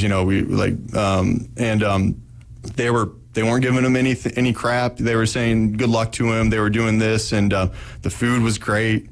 The beverages were good, A little pricey, I heard. Yeah. But going into it, and they got up for all the pitches they needed to get up for. They were excited. They were standing ovations, and it was a really classy event. It was awesome. It was what you want to expect for two SEC, champions going after each other, especially they've both won national championships in the last 10, 15 years. So what do you think of the facilities down there in Gainesville? Top notch? Yeah, definitely. I prefer Ole Miss a little bit more because they have stanchions in the outfield. They have grills in the outfield. Yeah. And you can bring your own, right? Yeah, exactly. When there's a bomb hit, there's guys in right field throwing alcohol up in the air and everything. So the Florida doesn't have anything in the outfield. That's typical of most college stadiums. Right. It's hard to get people fill up the outfield. So like minor league parks only will have 2 stories, whereas big league parks have 3 and 4. So it's just hard to fill up the outfield, for certain events. But I saw Ole Miss play Arkansas a couple of years ago, and Arkansas's got stands everywhere, and it was completely packed out. Yeah. So, but I also feel like Ole Miss, Mississippi State, LSU, it's just a little different. Florida was filled at 8,900, something like that, whereas LSU can probably get 12,000. Well, certain schools are known for certain stuff. Like I mentioned, Vanderbilt's probably got a pretty nice and big stadium because of their baseball history and their following, right? Yeah, and all the people in Nashville. I mean, what are you gonna root for the Preds, or are you gonna root for you got the Titans too, but you're either gonna root for the Preds or you're gonna root for Vanderbilt. You know, so you're getting all those people out there. But it was a great environment. Getting out was we didn't have to pay for parking, and we're less than a block away. That's awesome. That's insane. Yeah, it was crazy. Where do you hear that? Yeah, exactly. And that's an extra free beverage right there, or two, depending on how close you're parking. Yeah, especially if you know my cousin. So that is fun. I mean, but seriously, I know every time when I go up there to Atlanta for a game at Truist, we always stay at the same hotel. It's a little Days Inn. That's like a 10, 15-minute walk or so, but it's used as a parking lot as well, and they charge 40, depending on the game, $40 to $60 to park there. And I'm just like, man, I remember back in the day where it was expensive. If it was $5 to park, even $20, man. Throw a 20 spot to park's not that bad, but man. No, I'm saying back in the day though, it was I'm just saying $5 you're in a nice. Even some of the places I've been, I'm talking even in the 90s. I mean, $20 for parking was still a pretty good price. And the tickets were virtual. I had to download the Florida Gators app, so I get a lot more emails about Florida Gators sports than I ever wanted. But it was awesome. It was game day activities, where to park. It showed a map of everything. It's like almost the MLB ballpark app type deal. Yeah, they gave you all the information you needed going into it. So I was looking it up while he was driving, from Orlando to Gainesville, which without traffic's at 2 hours. And then if you know about the turnpike to 75, that's always not fun. Anyways, it was a little longer than we wanted to, but everything that we needed was on the app. And I have to give Florida just a bunch of credit. Kudos to them. Never thought I'd say that, but a lot of credit to them. They really put on a big show type of feel, and it really it made the experience so much better going into it, knowing what we needed to do. Oh, yeah, 100%, because that, like, anxiety or whatever that comes along with, like, okay, which gate are we going in? Where are we sitting at? How do we get there? How much are things going to cost? Where, you know what I mean? What's the things to do or whatnot? I've been to a couple of different Ohio State, Michigan games, and I went with my aunt the very first time, and we parked across the street. It took us 3 hours to get out of the parking lot afterwards. It's just, like you don't, like 108,000 people, you don't understand what's going on. But, it's just like having a little bit of knowledge beforehand goes so much better. It's just one of those things. Be prepared, yo. Exactly. Yes, sir. All right. So one of my favorite things about the College World Series is the Rocco's Jello Shot Challenge up there in Omaha. Who do you guys think is leading the charge right LSU, now? yo. They got the most or largest alcohol consumption in the countries, from what I heard not too long ago. So why not pick those guys? They are leading right now, 659 Plus, Jello have you heard how most of those LSU. people talk? It sounds like they're sloshed all the time anyway. Oh, like Kate Farmer. Manrick said it. Well, I mean, Okay. like, hey, there's jokes about it. Farmer Fran on the Water Boy, for instance. So let's go. Yeah, no doubt. We could do a correlation to because like Wake's a smarter school, some of the Florida, like people that get in are smarter school, but LSU, I don't. It's just correlation. Yeah. So who do you think would be in second place? We've got Florida, TCU, Wake Forest, Virginia, Oral Roberts, Stanford, Tennessee. Tennessee or TCU, I'd say, just because those Texas boys. TCU with 521. Texas Christian University in second place right now with the Jello Shot Challenge. In third place, you got Wake Forest, who's got 447 right now. This is 4 hours ago, so you know that it's going to be a little different as of now, currently speaking. In fourth place is actually going to be Oral Roberts, who's got 296. Then in fourth place, we're going to be having... It's going to be Tennessee with 195. You've got Florida with 142, Stanford with 120, and then poor old Virginia hasn't even broke 100 yet at 95. I would think, like, Oral Roberts had a big moment, right? So, of course, the fans there, they want to, party and stuff, so they're going to buy a bunch. If you have big moments like that, it's probably going to help those numbers. And they're from Tulsa, Oklahoma. So. There you go. So, Wright State, Chris, what are you most looking forward to for this year's Men's College World Series? There are a lot of good arms out there. Like, I had the chance to see Florida's number 2 starter, and I don't mean that he's the number. He's the best prospect on Florida. He's not the best pitcher. He's the best prospect. Okay. Because he's sitting like 96 to 98. And I've heard about Virginia's arms. I'm expecting to be pretty low-scoring games, but I'm just really looking forward to see who's going to rise to the top, because we've been hearing about LSU all year.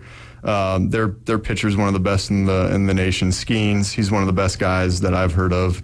And, I wish I knew more about the position players that were prospects, I just know there's a lot of top-notch arms out there this year. So I'm thinking pitching's probably going to dominate a lot. I realized that Wake Forest hit a lot of home runs in the Super Regional, but it's probably their competition they were playing. Who were they playing, Caveman? I don't even remember, to be honest. I think it was Alabama. I know it was Alabama. Are we talking about Wake Forest here? If it was Alabama, Dave might know. It's like the dump button gets hit whenever anyone says Wake Forest. If you got something negative to say about Alabama, my ears just close right on up. But other than Wake, I haven't really seen a lot of offensive numbers from any of the other guys. I'm just really looking forward to seeing a lot of top prospects pitching right now, and just a lot of shutdown arms. Now, Florida's got a lot of guys top to bottom that they can small ball you a little. When I say small ball, they're hitting singles and not like bunting. So you think it'd be a lot of low scoring games? Yeah, like but 3-2? Obviously I could be wrong, because it's. If you get to the second or third pitcher in a game, sometimes you don't know what you're getting. Yeah. You want to you want to chase that start, especially you're dealing with bracket play right now. You want to get that first pitcher out as quickly as possible. You want to get to their bullpen. You want to start wearing down the bullpen arms, because they're the ones that got to go again. Right. If Dave's the starter, Caveman's the guy that comes in, you want Caveman to pitch on today and tomorrow. Right. And you don't want the starter to come in. You don't want the closer to come in. You want the middle reliever guys, because those are usually not your top-notch guys. And so, especially with the bracket play, you want to go. have 3 starters in a row on purpose so that you want to win the first game, win the second game, and then win the third game. But when you start losing games, that's when you start piecing together bullpen games and everything. What the Braves have had to do a lot this year is piece together bullpen games. But they've had a lot of success though too. Yeah. But you have the specialty guys in the big leagues as opposed to college kids, where it's like do college teams really have like a set closer, or is it just kind of you're all bunched together as relief pitchers? It depends on the team you have. Yeah. My first year at Wright State, we had a sidearm guy named Joe Smith who ended up being a 10-year big leaguer. Okay. He was not only our closer, but he was, if we're in the lead, if we have the lead in the 6th or the 7th in an important game, he's coming in. You're going to get a 3-inning save here, brother. Yeah, exactly. And but some teams, they don't have a defined closer because the closer's really a mental thing sometimes. Yeah. You got guys that they're awesome, they're awesome one year. There's a guy with the Phillies. Was his last name Litch or something like that? Brad Lidge. Yeah. Lidge. Brad Lidge. Yeah, I remember. Yeah. So, one year he was lights out, and the next year his slider wasn't sliding as much, and he was giving up. He was hanging him over the plate, So it's like a golfer getting the yips. Yeah, exactly. The closer is such a mental, and you bring in these sports psychologists to come and talk to the team. We had a guy come in and talk all the time to us, not all the time, but a couple of times, and go over sports psychology. But closing, like the guy who kicks the game-winning field goal, it's such a mental thing. Some guys would much rather be the 7th or the 8th inning guy, the setup guy, than the closer, because not everything's riding on them. They just go in there and throw strikes. It's so. Watching these kids, I feel bad for these kids throwing balls, and all these guys are getting like all antsy and everything. But some people play better when it's under the lights in the spotlight, when the pressure's really heavy, and some people just fade away in that moment too. So and sometimes it's the worst thing to bring your closer in when you have a 6-run lead. Because he's not in the same mindset. Exactly. Well, there's not as much on the line. Yeah, he's not worried about as much. But we at Wright State, we had a couple guys that threw sidearm that were specialty guys, like a lefty that would throw just to lefties, or a righty that would just throw to righties and everything. But a lot of your other middle relief guys are just guys that weren't good enough to be the starters, so you had to put them somewhere, and you just need arms, So, and tune them. Yeah, exactly. And obviously we're mid-major, so all of our guys are sitting, mid 80s to upper 80s, whereas these guys, all of them are sitting low to mids. How many do you think? I know that you're not going to know this, but how many do you think are able to touch triple digits, or at least with today's radar guns? Only a couple, because that's still very rare. Weren't you saying the guns are skewed like a week ago or something like that? Jay was saying that, but I agree with that. I feel like there's a lot more dudes that are touching triple digits, when I just feel like that's just not accurate. But like Jay said, it's about the rotation of the ball. It's about throwing a hard ball, as opposed to, just the fact that you can light it up. Because you want movement. You want the ball to be hard, but it's just like if you're throwing straight 100, they're going to time you up at some point in time. Even the kids, even the best prospects in college, they're still going to. You're talking about like a hockey shot where a guy can shoot a shot. It might not be as fast, but it's a heavy, hard shot. Like when it hits, it's like a punch, And another guy can shoot a puck like 20 miles an hour faster, but when it hits, it's like. It's just nothing. And the goalie just knows it, and and it's it's gonna go right into his glove. But I agree with that. Okay. Yeah, and you can just hear the difference too. And I don't know, you'd have to play sound bites back to back of like a Nolan Ryan fastball hitting the mitt, and then one of these guys today. Let's take Hunter Green if you want to, or Spencer Strider, which Spencer Strider gets up there, but I don't know if he's touching like 102, 103. Aroldis Chapman. And then hear those pop of the mitts and see, kind of just give a little side by side comparison there. But I think the prospects are going to be the big. Like to me, it's Joe Burrow, college football, right? Where Joe Burrow was not really. I mean, he had a name after Ohio State and everything, and then after that first year at LSU, is like, I mean, the guy is good, but he's not, game changing or anything. And then next year, he's the best quarterback in college football, and then goes on to be like the first best offense too ever. Yeah, right, exactly. Yeah. So I think that you might have some of those moves. I mean, there's a possibility of Skeens and Cruz going 1 and 2 in the draft. Yeah, which has never been done before. I just learned that yesterday, that there's never never been a 1-2 combination from the same team. Vandy almost had that a couple years ago with Rocker and with Leiter. Rocker and Leiter. Yeah. But I think Leiter, they both won the top 10. I think Rocker fell a little bit because I don't know why exactly. No, remember he had that, I guess he fell, but then after he was drafted, it was like he didn't sign or something. Yeah, like his physical fell through or something like that. And so I believe he was signed by the Mets, but now is Rocker and Leiter on the same team? I'm not sure on that. I was gonna look them up just because I'm interested sometimes see where these guys are at. But I honestly do not know at the moment. But like I was saying, Joe Smith, he was an overhand pitcher his entire life, and then he randomly went to the side one time and it just clicked, and he went from being a nobody to a third-round draft pick to playing in the big leagues a year after he was in college. Yeah. It's just one of those things. That's wild. And that's what our coach always, like Coop would always bring to us, like, guys, you have no idea the one little thing that might click for you to make you become a professional baseball player. It's like a gimmick. Yeah, but it might, it sticks, like it's, the ball moves. He's a great athlete. Dude shorter than me, could dunk two-handed, so it's just like, you got these athletes that just need to learn or figure out what brings out the best in them. What is going to light the light bulb for you? You're riding with the Afternoon Underdogs. This is ESPN Northwest Florida. We're going to keep it rolling with the Men's College World Series when we return. Keep it locked into ESPN Northwest Florida.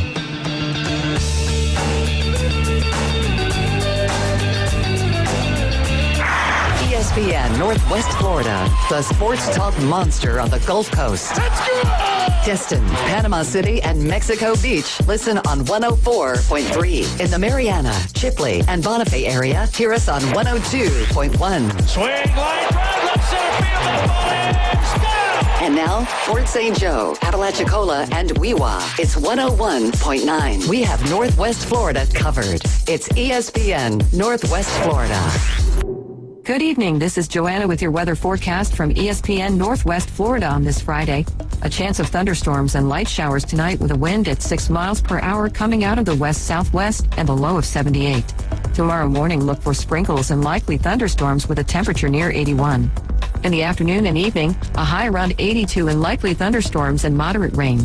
This weather forecast is brought to you by Earthworks of Northwest Florida. Thank you for keeping that dial on ESPN Northwest Florida. Rely on it. Hey folks, Chris Kramer with Bill Kramer GM. And the best place to listen to the Inside Drive with Ryan Mulvey is inside a brand new vehicle from Bill Kramer GM. And I want you to know we've got 10 times the amount of inventory on the ground as we did this time last year, and darn near all of them are discounted. So shop us online at BillKramerGM.com or visit us the corner of Frankfurt and 23rd. We'll make it easy and take great care of you. Everyone loves gold chains. I mean, who doesn't? Gold always works. Tracy's Fine Jewelry inside Coin and Bullion Reserves features the largest selection of 14-karat gold chains, bracelets, pendants, and earrings you'll find anywhere. In fact, more than all the other stores in Bay County combined. And they're all on sale today at Tracy's Fine Jewelry inside Coin and Bullion Reserves. You won't find a larger selection or lower prices anywhere. Gold always works, and you can take that to the bank. ESPN Northwest Florida. The tradition continues. It is a walk-off home run for Sean Murphy into the Braves bullpen. Now back to the Afternoon Underdogs. ESPN Northwest Florida. Oh, there we go. A little Charlie Daniels there. Devil went down to Georgia, man. Don't play him for the fiddle. You're riding with the Afternoon Underdogs. This is ESPN Northwest Florida, your home for the Atlanta Braves. They're sponsored locally by Bill Bird Kia, Reliable Hydraulic Solutions, Mid-South Lumber, Stormore Portable Buildings, and Brock Pest Control. Tonight, the Braves take on the Rockies. First pitch at 6:20. Coverage starting right after the Afternoon Underdogs at 6 o'clock. I'm David Hayes, along with Caveman Rick, Wright State Chris, and Bone Crusher. We're going to keep it rolling here with the College World Series. How much of a big deal is Wake Forest, and do you think that they can actually be the first #1 team to win it since 1999? Back when I was in college, Wake Forest was always a good program, and I know that they had a couple kids, from where I lived in Georgia for a little bit, go to the big leagues.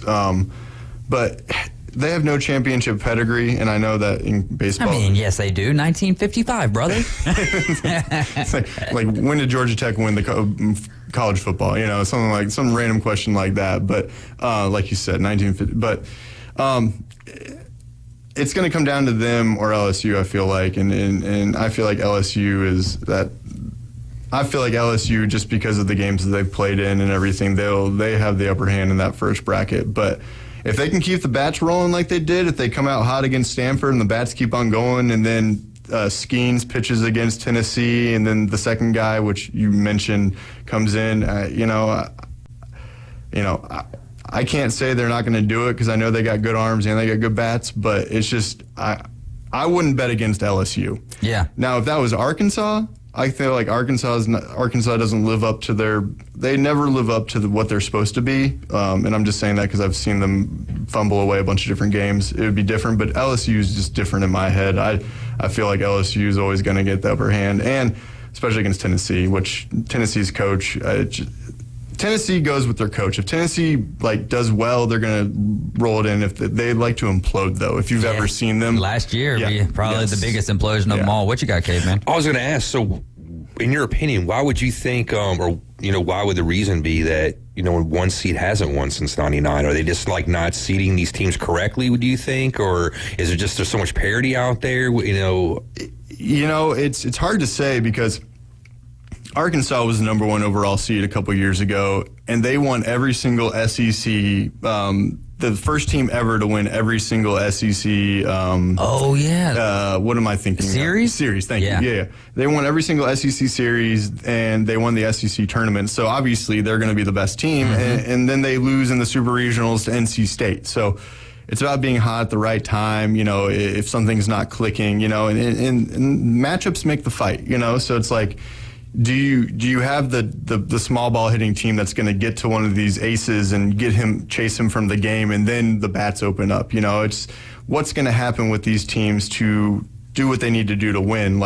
I don't know enough about Wake Forest's defense. I always like a good defensive team, especially a good defensive team up the middle. I want my center fielder, I want my shortstop, and I want my second baseman to all be studs. So it's just about knowing these teams, which I don't know enough about Wake Forest. I haven't watched enough ACC baseball this year to know exactly what they have. But going back to that question, it's just with these seedings, you just don't know. There's so many different conferences. The teams don't play each other nationally that much. Like UCLA was a number 1 overall seed 4 or 5 years ago and ended up losing in the first. Didn't even make it out of the regional. They went 0-2. Wow. And who knows? And so just if hitting goes cold and then you rely everything on the pitching, and then the pitchers give up 1 or 2 and someone makes an error, it's like it could be over like that. Yeah. It depends on the bats a lot of the times and who's hot and who isn't, because sometimes it's one little mistake, one little pebble that it hits and the ball bounces away and 2 runs score, and that's the game. It seems to be a little different for Wake Forest leading up to this, outscoring their opponent 75-16. They lead the country in ERA and their top 10 in the NCAA in home runs. So very balanced, a lot of talent. So, if they're and my biggest thing is I can't go back to Arkansas and tell you how they were in and outside of the dugout or everything, but I can tell you with Tennessee last year, that was their downfall, was just being too big for their britches. The ego was out of this world. Watching the Super Regional against Alabama, I didn't see, there was nothing about Wake Forest that was like, oh man, these guys they think they're, the bet. No, man, I saw guys hitting home runs, hitting moonshots, running around the bases. Not I wouldn't even call it a trot, and then celebrating after they touch home plate to the crowd or whatever, but nothing, grandiose. And we're in the age these days where celebrations are, pimping home runs is life. I mean, you got guys in the NFL that, make a 25-yard reception downfield. They're losing by 35 points, and they want to make the first down sign. Get the hell out of here. What are you doing? Look at the scoreboard. No doubt, man. And one of the other things, kind of going back to the first question that we asked, which is what are you looking forward to the most from this year's Men's College World Series? Well, for me, I think, and we all like the long ball, but the home run title could be decided here, especially if Florida and Wake Forest play in the World Series final with the best of 3 there. You got Jack Caglianone with 31 home runs, and then Brock Wilken with Wake Forest with 30. Those are unreal numbers. Yeah.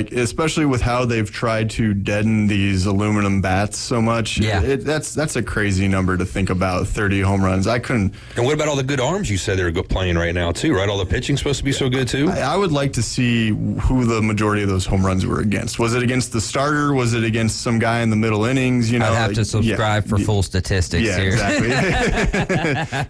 Because that's another thing, you know, like some of these guys take advantage of the lesser pitching that they face sometimes. And I'm not saying that's bad. You know, you show the scouts, you can hit a bomb off of someone that you need to hit a bomb off of, you know. But I would like to see Florida play Wake to either LSU play Florida or Wake play Florida. That's exactly in the national championship. where I'm at. And, you know, I would love to see Oral Roberts win it all, just do it for the little guys, you know.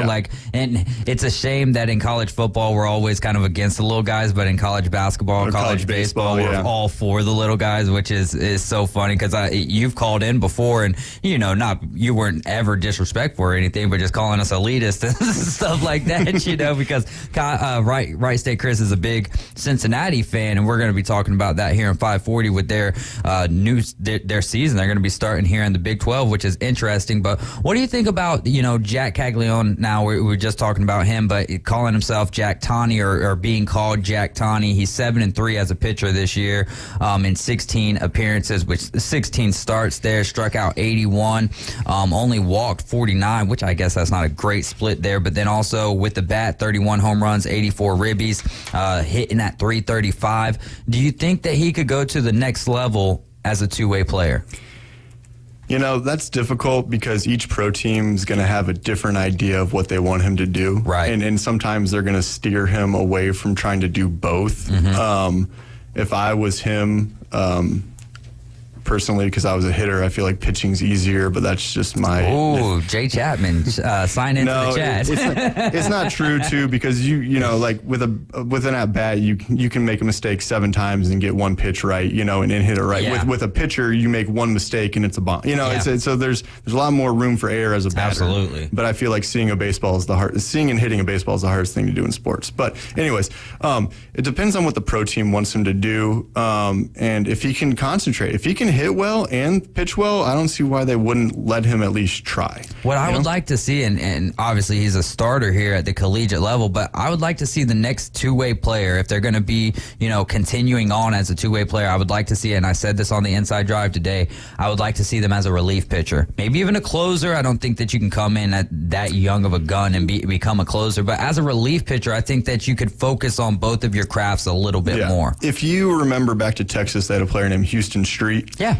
And he was a third baseman, batter, closer, and he went to the bigs as a closer. Yeah. They didn't let him hit. And I don't know why, you know, maybe, you know, a lot of old school thinking back and even in the early 2000s. Tim Hudson's another one of those examples. Tim Hudson batted like almost 400 for Auburn. He was an amazing hitter. But it's the old school thinking, you know, like you get a guy in there, and these guys that, you know, were taught by Casey Stengel back in the day, I'm just bringing up a name, but, you know, these guys that were managed by someone back in the 50s, you know, you're going to do it this way. Whereas baseball nowadays is a lot more open to different ways of thought because it's also more of an international game. You know, there's different ways of thought, you know, like the Japanese taught the Koreans how to play baseball during, you know, that time period. So it's just... there's a lot more to baseball than how it used to be. You Analytics now, too, is taking over extremely. You know, and like they say, if they can show that, you know, Shohei is able to do it at a consistent basis, at least let him try. If they give him enough money, they're going to let him try. And about him earlier, too, breaking these records and doing stuff. I mean, it's great that he's doing that, and I don't want to, like, poo-poo it off, but nobody's done what he's done since Babe Ruth, so of course you're basically probably going to start setting records if you're playing pretty well because there's really no numbers out there. There was a MAC player of the year with the last name like Van Lant. No, I forget exactly what his last name, but he played for Kent State, and he had 30 jacks, but he made it to the big leagues as a relief pitcher. He had 30 jacks his last year, but he made it to the big leagues as a relief pitcher. So it's like, you know, the strength is there. The strength in the legs, the strength in the arms, the strength in the forearms is there. Why do you think Shohei's been given this opportunity? I think a lot of it has to do with the upbringing and the Japanese culture. They are disciplined. Yes, I remember my buddy played on the Team USA, and outside of the hotel, the Japanese players smoking cigarettes were practicing batting for 2 hours without any pitches, just all mental swings. You know, just the discipline. So he's able to put one side away while the other side's going, and he's able to, and discipline with batting is the big thing. He knows what he wants to go after. He knows how he wants to attack it. And he's a pitcher. Yeah. So he knows about the ball coming at him, I'm sure. And, the form that the pitcher he's going up against is throwing, and like probably what's coming at him based off of the form, and so on and so on, I can imagine. And also I feel like he's, this has nothing to do with like how the people are pitching him, but he's a good dude. He's going to do the stuff that he needs to do outside of baseball, and he's a good teammate. So I think all that karma, I believe in it, all that karma comes back and helps him out a lot, whether you say I'm foolish or not. But it's just all those little things do add up. What's a storyline that you're going to be keeping your eyes on throughout the first couple of games in the College World Series? Kind of what happened today. That 9-hole hitter that came out of nowhere and only had Brothers, I believe. Yeah. And he had the Blaze Brothers, which Blaze Brothers. Nice name. B squared. That is a good name. I thought there was other blazes on that. Yeah. But and like I said, Coop would always talk about that, how a guy out of nowhere would hit a bomb. Like, if you go back to the White Sox World Series, Scott Pasednik had like 2 home runs the entire year, and he hits a solo home run against the Houston Astros, and they win 1-0. You know, it's all those little things that all those little batters that you haven't heard of or haven't come up big, or they're in the lineup because of their defense, not necessarily because of their offense. It's those guys, like a guy like me that didn't play a lot, some pinch hitter that comes in and has a big outing. Those are the guys I like to keep track of, because the underdogs. Exactly. Jinx, you guys owe me a Buffalo Rock Pepsi. We're going to know about Jack Caglione, but, because of what he did, but it was Florida's second baseman that hit a 2-out single in the first inning to go up 2-0. And is he going to play after his college career? Maybe he plays independent ball. Maybe he plays minor leagues for a little bit, but is he going to make it to the bigs? Odds are probably not. And it's those guys, the guys that aren't going to make it to the bigs that I like to follow, because this is their shot. This is their last time they're playing. This is all about for them, their family, and their teammates. Right on. Great stuff there. Who's the Florida-Virginia tonight? What are you looking for from that game? I'm looking for a bunch of future professional baseball players to show up. That's what I'm looking for. I'm looking for a big-time ball game, big-time atmosphere. I'm looking for it's not Rosenblatt anymore, right? It's something else. It is Charles Schwab. Yeah, I'm looking for the Schwab to be completely filled up. I'm looking for those kids to be doing all that antics in the outfield. I'm looking for the entire atmosphere, because it's under the lights. It's a 6 o'clock game. All the eyes are watching. These are 2 Studley programs, one of the best in the ACC, one of the best in the SEC.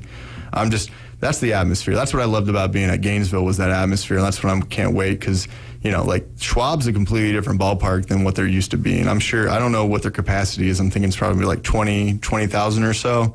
Mm-hmm. But I'm looking for the place to be packed and just all the kids out there really enjoying, the atmosphere out there. And they both have championship pedigrees. Both coaches have won a national championship. And I'm hopefully not a lot of errors and hopefully not a lot of walks. I want the game to be decided, as purely as it possibly can. So my whole time here, I've been wanting, either LSU, Wake Forest against Florida, or to see Oral Roberts in there. But now I'm looking here at the Florida Gators roster, because I was looking for a certain individual, and Cleet Hartzog is a junior there at Florida, and he's from right here, Panama City, Florida. Went to Mosley, then went to Wallace Community College up there in Dothan. So, but really, I was looking this up for Hurston Waldrip, trying to find out some of his numbers, and I know, I can see it right now. Right State Chris is just so excited. Tell me a little bit about Mr. Waldrop. He was sitting consistently 96 to 98, and there's a difference. Like when I was watching him throw,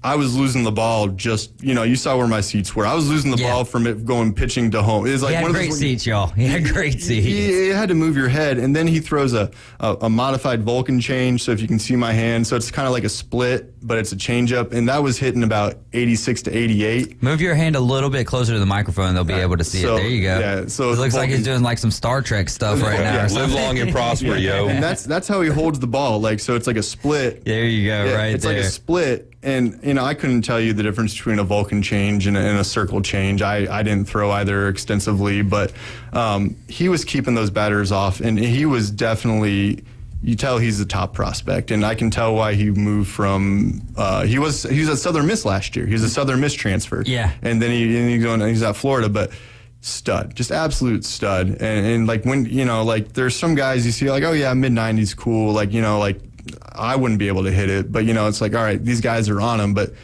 like there was maybe 2 or 3 hard hit balls the entire game. One of the singles he gave up was the very first batter was a bloop over the second baseman's head, and then he didn't give up a hit until like the 7th or 8th inning, and it was a good shot by South Carolina's right fielder, but it just. Yeah, keeping him off balance. And he only threw 2 pitches, you know, the whole time he only threw 2 pitches. So when he gets to a pitching coach and they figure out what they want him to do, because he's a full effort guy. You know, like you talk to Jay Chapman, Jay talks about how they put him in the pen because he's a full effort guy. A lot of the starters aren't full effort guys, you know, like Greg Mack's up there, Tom Glavine, you know, not a lot of John Smoltz is up there. And so that's why if they want to get to Florida, Virginia has to win this game, because I don't think Florida's going to lose game 2, especially with that guy on the mound. Because I think they're going to start, I don't know if they're starting Caglione tonight, but they're not going to start Waldrop tonight. So fun little fact here. I'm looking up the Vulcan changeup, which is very similar to a split finger fastball type fork ball type situation. The grip. Like, I guess this is actually named. I've never seen Star Trek before, but that's where that comes from. I mean, I didn't know that. It makes sense. I've seen that before or whatever. So yeah, like I'm looking at it now, and sometimes they'll call it the Trekkie because of the Vulcan symbol. You know what? I was a kid. Pretty cool. I was like, why did they name it the Vulcan? Like, I don't even know what Vulcan means, bro. Hey, thanks guys for leaving me in the dark over here. When I was in Little League, I got the opportunity to pitch a few times, you know, and I didn't know what the hell I was doing. Nobody was really coaching me up. They just knew I could throw the ball, I can get it in the catcher's mitt, you know, and I could get it past some people. Sometimes. It didn't look like a first pitch. Yeah, and all the time, and I didn't know what I was doing, but I would grab the ball different ways just to see what I could do, thinking like I'm gonna really mess this kid up by grabbing the ball a certain way. And I remember, because I'm not a big Star Trek fan, but I like Star Wars, and I'm kind of like into that sci-fi thing, and I knew about that. I actually threw the ball like that, and I actually had, I think, a kid one time telling me like what the hell are you doing throwing the ball like that? Like I was some idiot, you know. And now I'm thinking like, well, at least I was doing something right. Yeah. Dude, I can do it so much better with my left hand than I can my right hand, though. Like for some reason, my fingers don't want to separate on my right hand. You know, and I don't know the difference. Maybe Jay can speak to it, but like the difference between this and I guess circle change, you're kind of more like this, though. Well, I'm just thinking the splits, but I guess the splitty, you just got those, and that you using more of the fingers, so it kind of falls off. Yeah, the more fingers that you got on the ball, like it kills it a little bit more. The changeup, you can still throw it as hard with as much whip, but it's falling off the fingers differently, and so it dies more. That's the whole. It's like using like a highlight, whatever they call that thing they throw the ball in, you know, and throwing down. Probably put a lot more spin, a lot more velocity. That's another thing I don't know off the top of my head, but we'll look it up. We're out of time for this segment. We're going to come right back with our final segment of the afternoon and give our picks for the College World Series.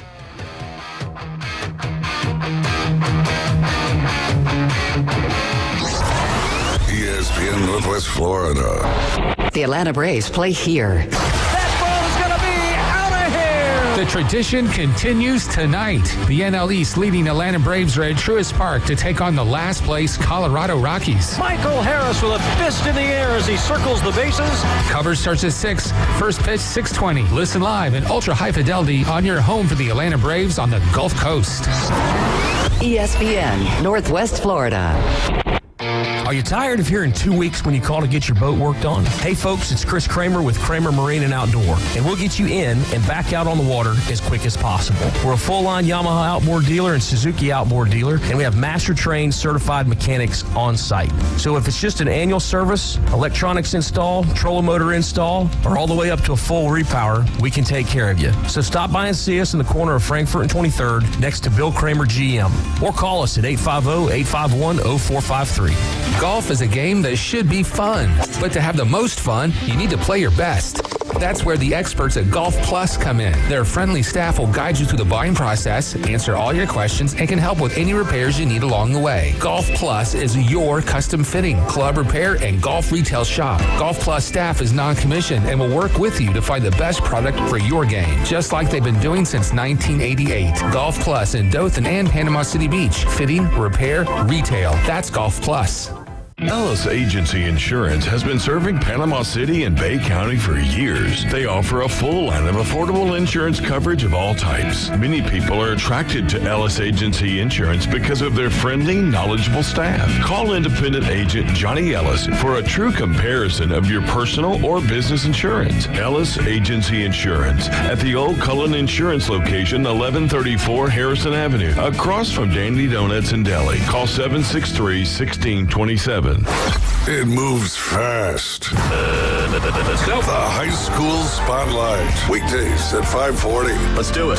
Sponsored by Barbaritos. ESPN Northwest Florida. And we are back. It's ESPN Northwest Florida, and we're presenting the Blast at Bay Point. You and a guest could win a round of 18 at the legendary Bay Point Golf Club in beautiful Panama City Beach. That's going to start Monday, June 26th. You better be listening at 8:40 a.m., 12:40 in the afternoon, and 5:40 to play a little high-low. When you hear the cue to call, be caller number 10 at 850-215-6290, and caller number 10 automatically wins a large bucket of balls at the driving range. If you guess the right number, you and a guest will win a round of 18 holes at the Bay Point Golf Club. The more you listen, the better your chance of guessing the right number in high-low. We're going to have a new number to guess every Monday, and that starts Monday, June 26th. Can you play like The Price is Right and like just bet one, the lowest number or something, and try to cheat? We'll go to the game director here. That's not going to work at all. Okay. Because you only get one opportunity, right? Right. It's called high-low. You have to guess the number. If you get it wrong, the announcer will say it's so. It's going to be, you have to be exactly, not the closest. Right. Exactly. Yeah. Okay, I just want to make sure. Right. Yeah, exactly. No, thanks for asking. We love clarification around here on the Afternoon Underdog. So we've been talking a lot about the College World Series here. I want to talk a little bit about Cincinnati before we get back into the College World Series. Caveman, you've got some shout-outs. Yeah, well, just earlier when we first opened the show, you were talking about us being the underdogs and welcome to the doghouse. And we got a dog here, in our Afternoon Underdogs. I don't know if you saw, but happy birthday, Tyler Bishop. Yo. Oh, yeah. So happy birthday to you, man. Just wanted to wish him happy birthday, And then real quick, too, before we run out of time, I didn't want to forget, I wanted to wish my grandpa, my dad, and my son, Cody, happy Father's Day. Love you guys. Yes, first and foremost to all fathers out there, happy Father's Day. And of course, everybody else. Yeah, yes. No doubt. To my papa, to my dad, to anyone out there, if you're a father, we appreciate you guys so much. Don't know what I'd do without you. I definitely don't think I'd be sitting dad, Chris? here. You a dad yet? Yeah. Came into the family, but yeah, my Carter, he's going into ninth grade. He's going to be a maritime charter academy, which has just opened up last year, and it's awesome. Well, happy Father's Day. Thank you, appreciate that. Absolutely.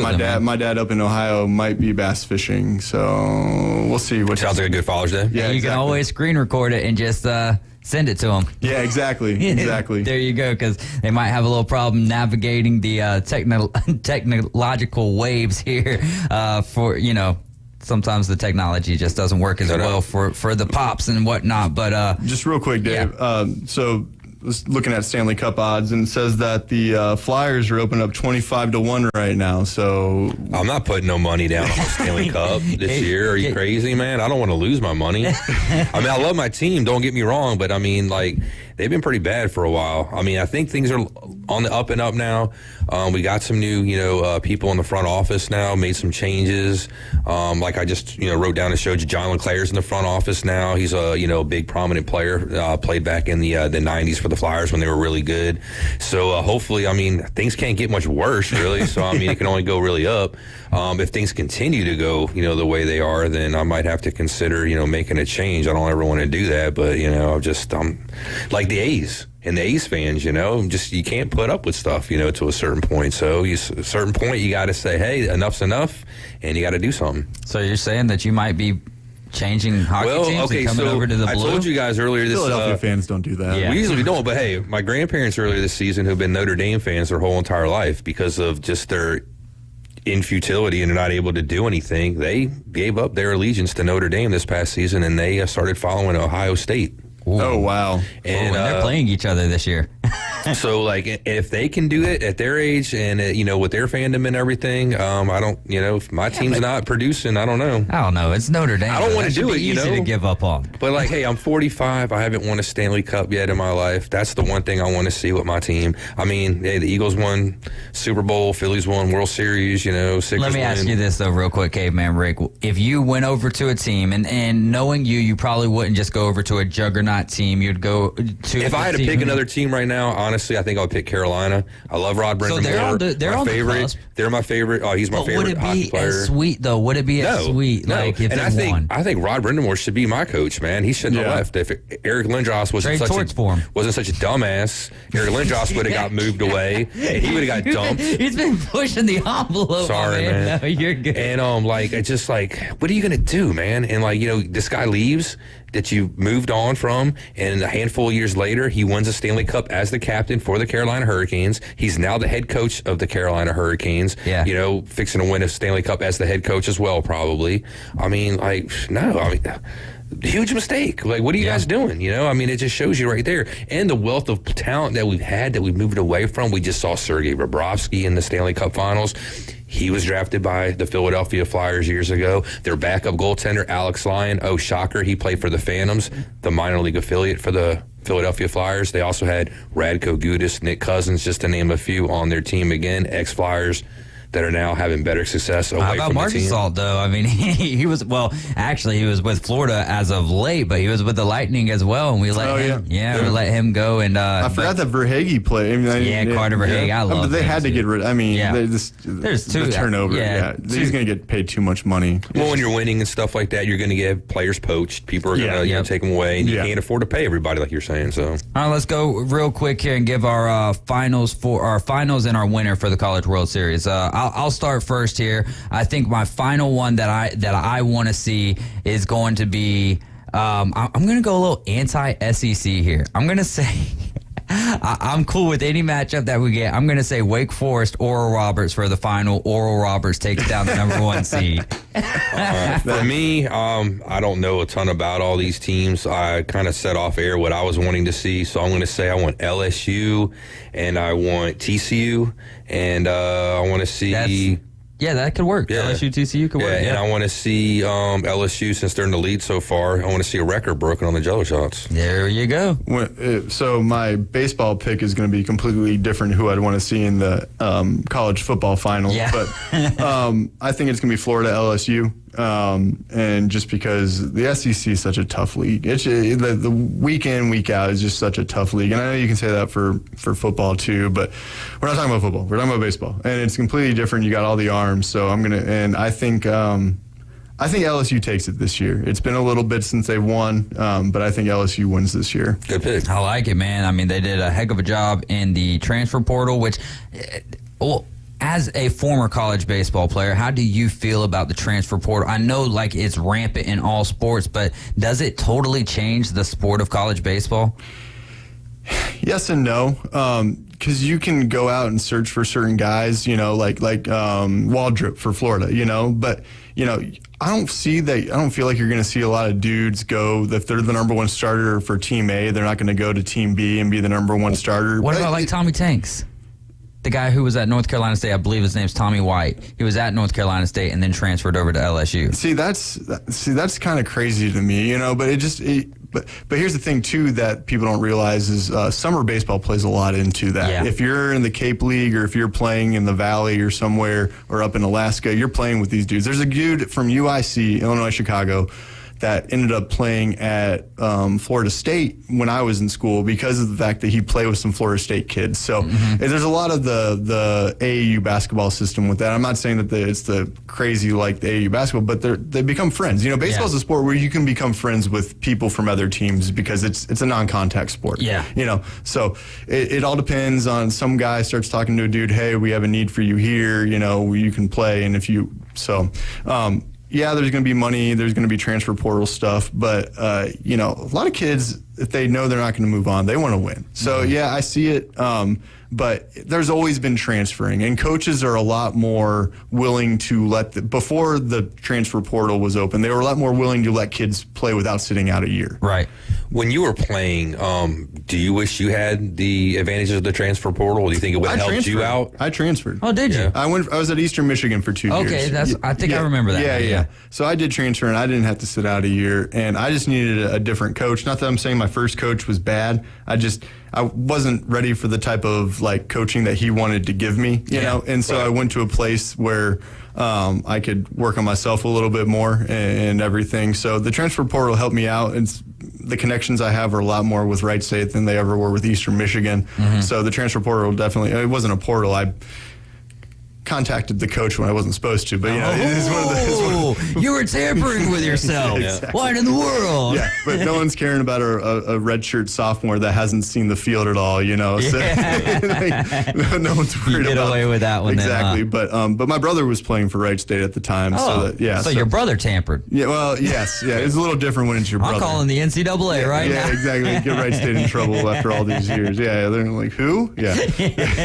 I'm talking about Wright State Chris, man, the embodiment of the Raiders. But like I said, the guy from UIC went to Florida State, and his coach didn't make him sit out a year. Yeah. So there's always been the availability for people to move on, because baseball is one of those sports where there's a lot of next man up, you know. And it's just, the coaches know at the mid majors, especially when in the Horizon League or the MAC, it is what it is. No, we haven't talked about. No, I'm just kidding. No. Well, I was about to say we've only got 3 minutes here, and Cincinnati's going to be starting their trek, their adventure, their journey in the Big 12 here, and you guys got a pretty big game that you're hosting as well. Tell me about your first thoughts, your expectations for Cincinnati and the Bearcats for 2023. You know, it's definitely going to be, you know, different because, you know, sorry, I know I'm not going to expound too quickly. You only have UCF or Tulane or Houston when they were rolling once every couple of games. You know, you got OK State, you got Oklahoma, you know, at least for a year. You've got West Virginia is not a small game. I remember when they're in the Big Ten, the Big East, and it was Pitt and West Virginia. They were big, but then you had some like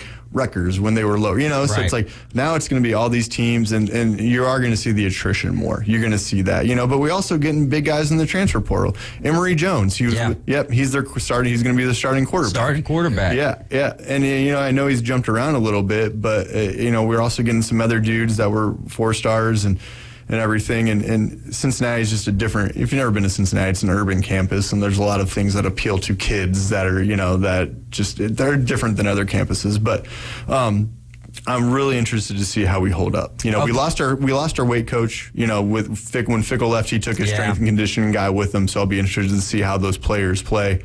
But we're going to definitely see the attrition, and you know, I'm not expecting big things this year just because I don't know. I'm not going to, you know, I don't know what to think of anything right now because it's just going to be everything's different. The travel is different, you know, like the TV schedule is different, but I'm also really excited to see some of these teams that have never played at Nippert, never had to play in Cincinnati, come and play, because it's a real chaotic environment. Like Cincinnati loves their sports. Yeah. And you hear AG, you hear other people talk about Cincinnati, especially when it's a winning team, they really love their sports. Yeah, I can't wait for it, man. Of the 4, I've only got about 2 minutes here. Of the 4 teams, Cincinnati, BYU, you got Houston, and UCF.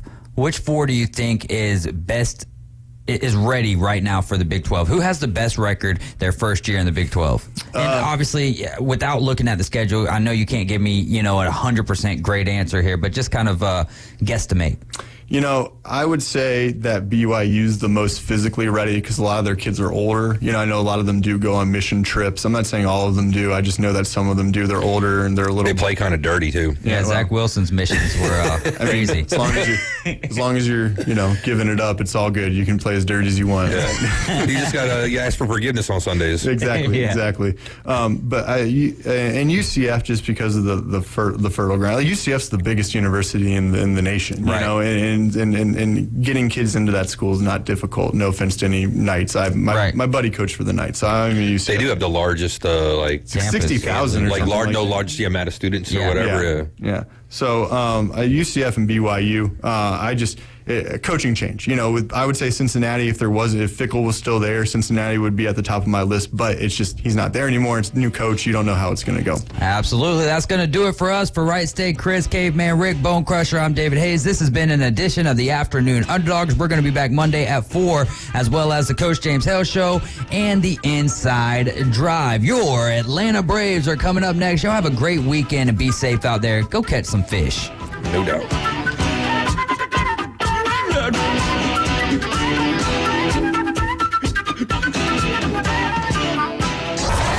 ESPN, Northwest Florida. The tradition continues. That ball is going to be out of here. The Atlanta Braves play here. Bye.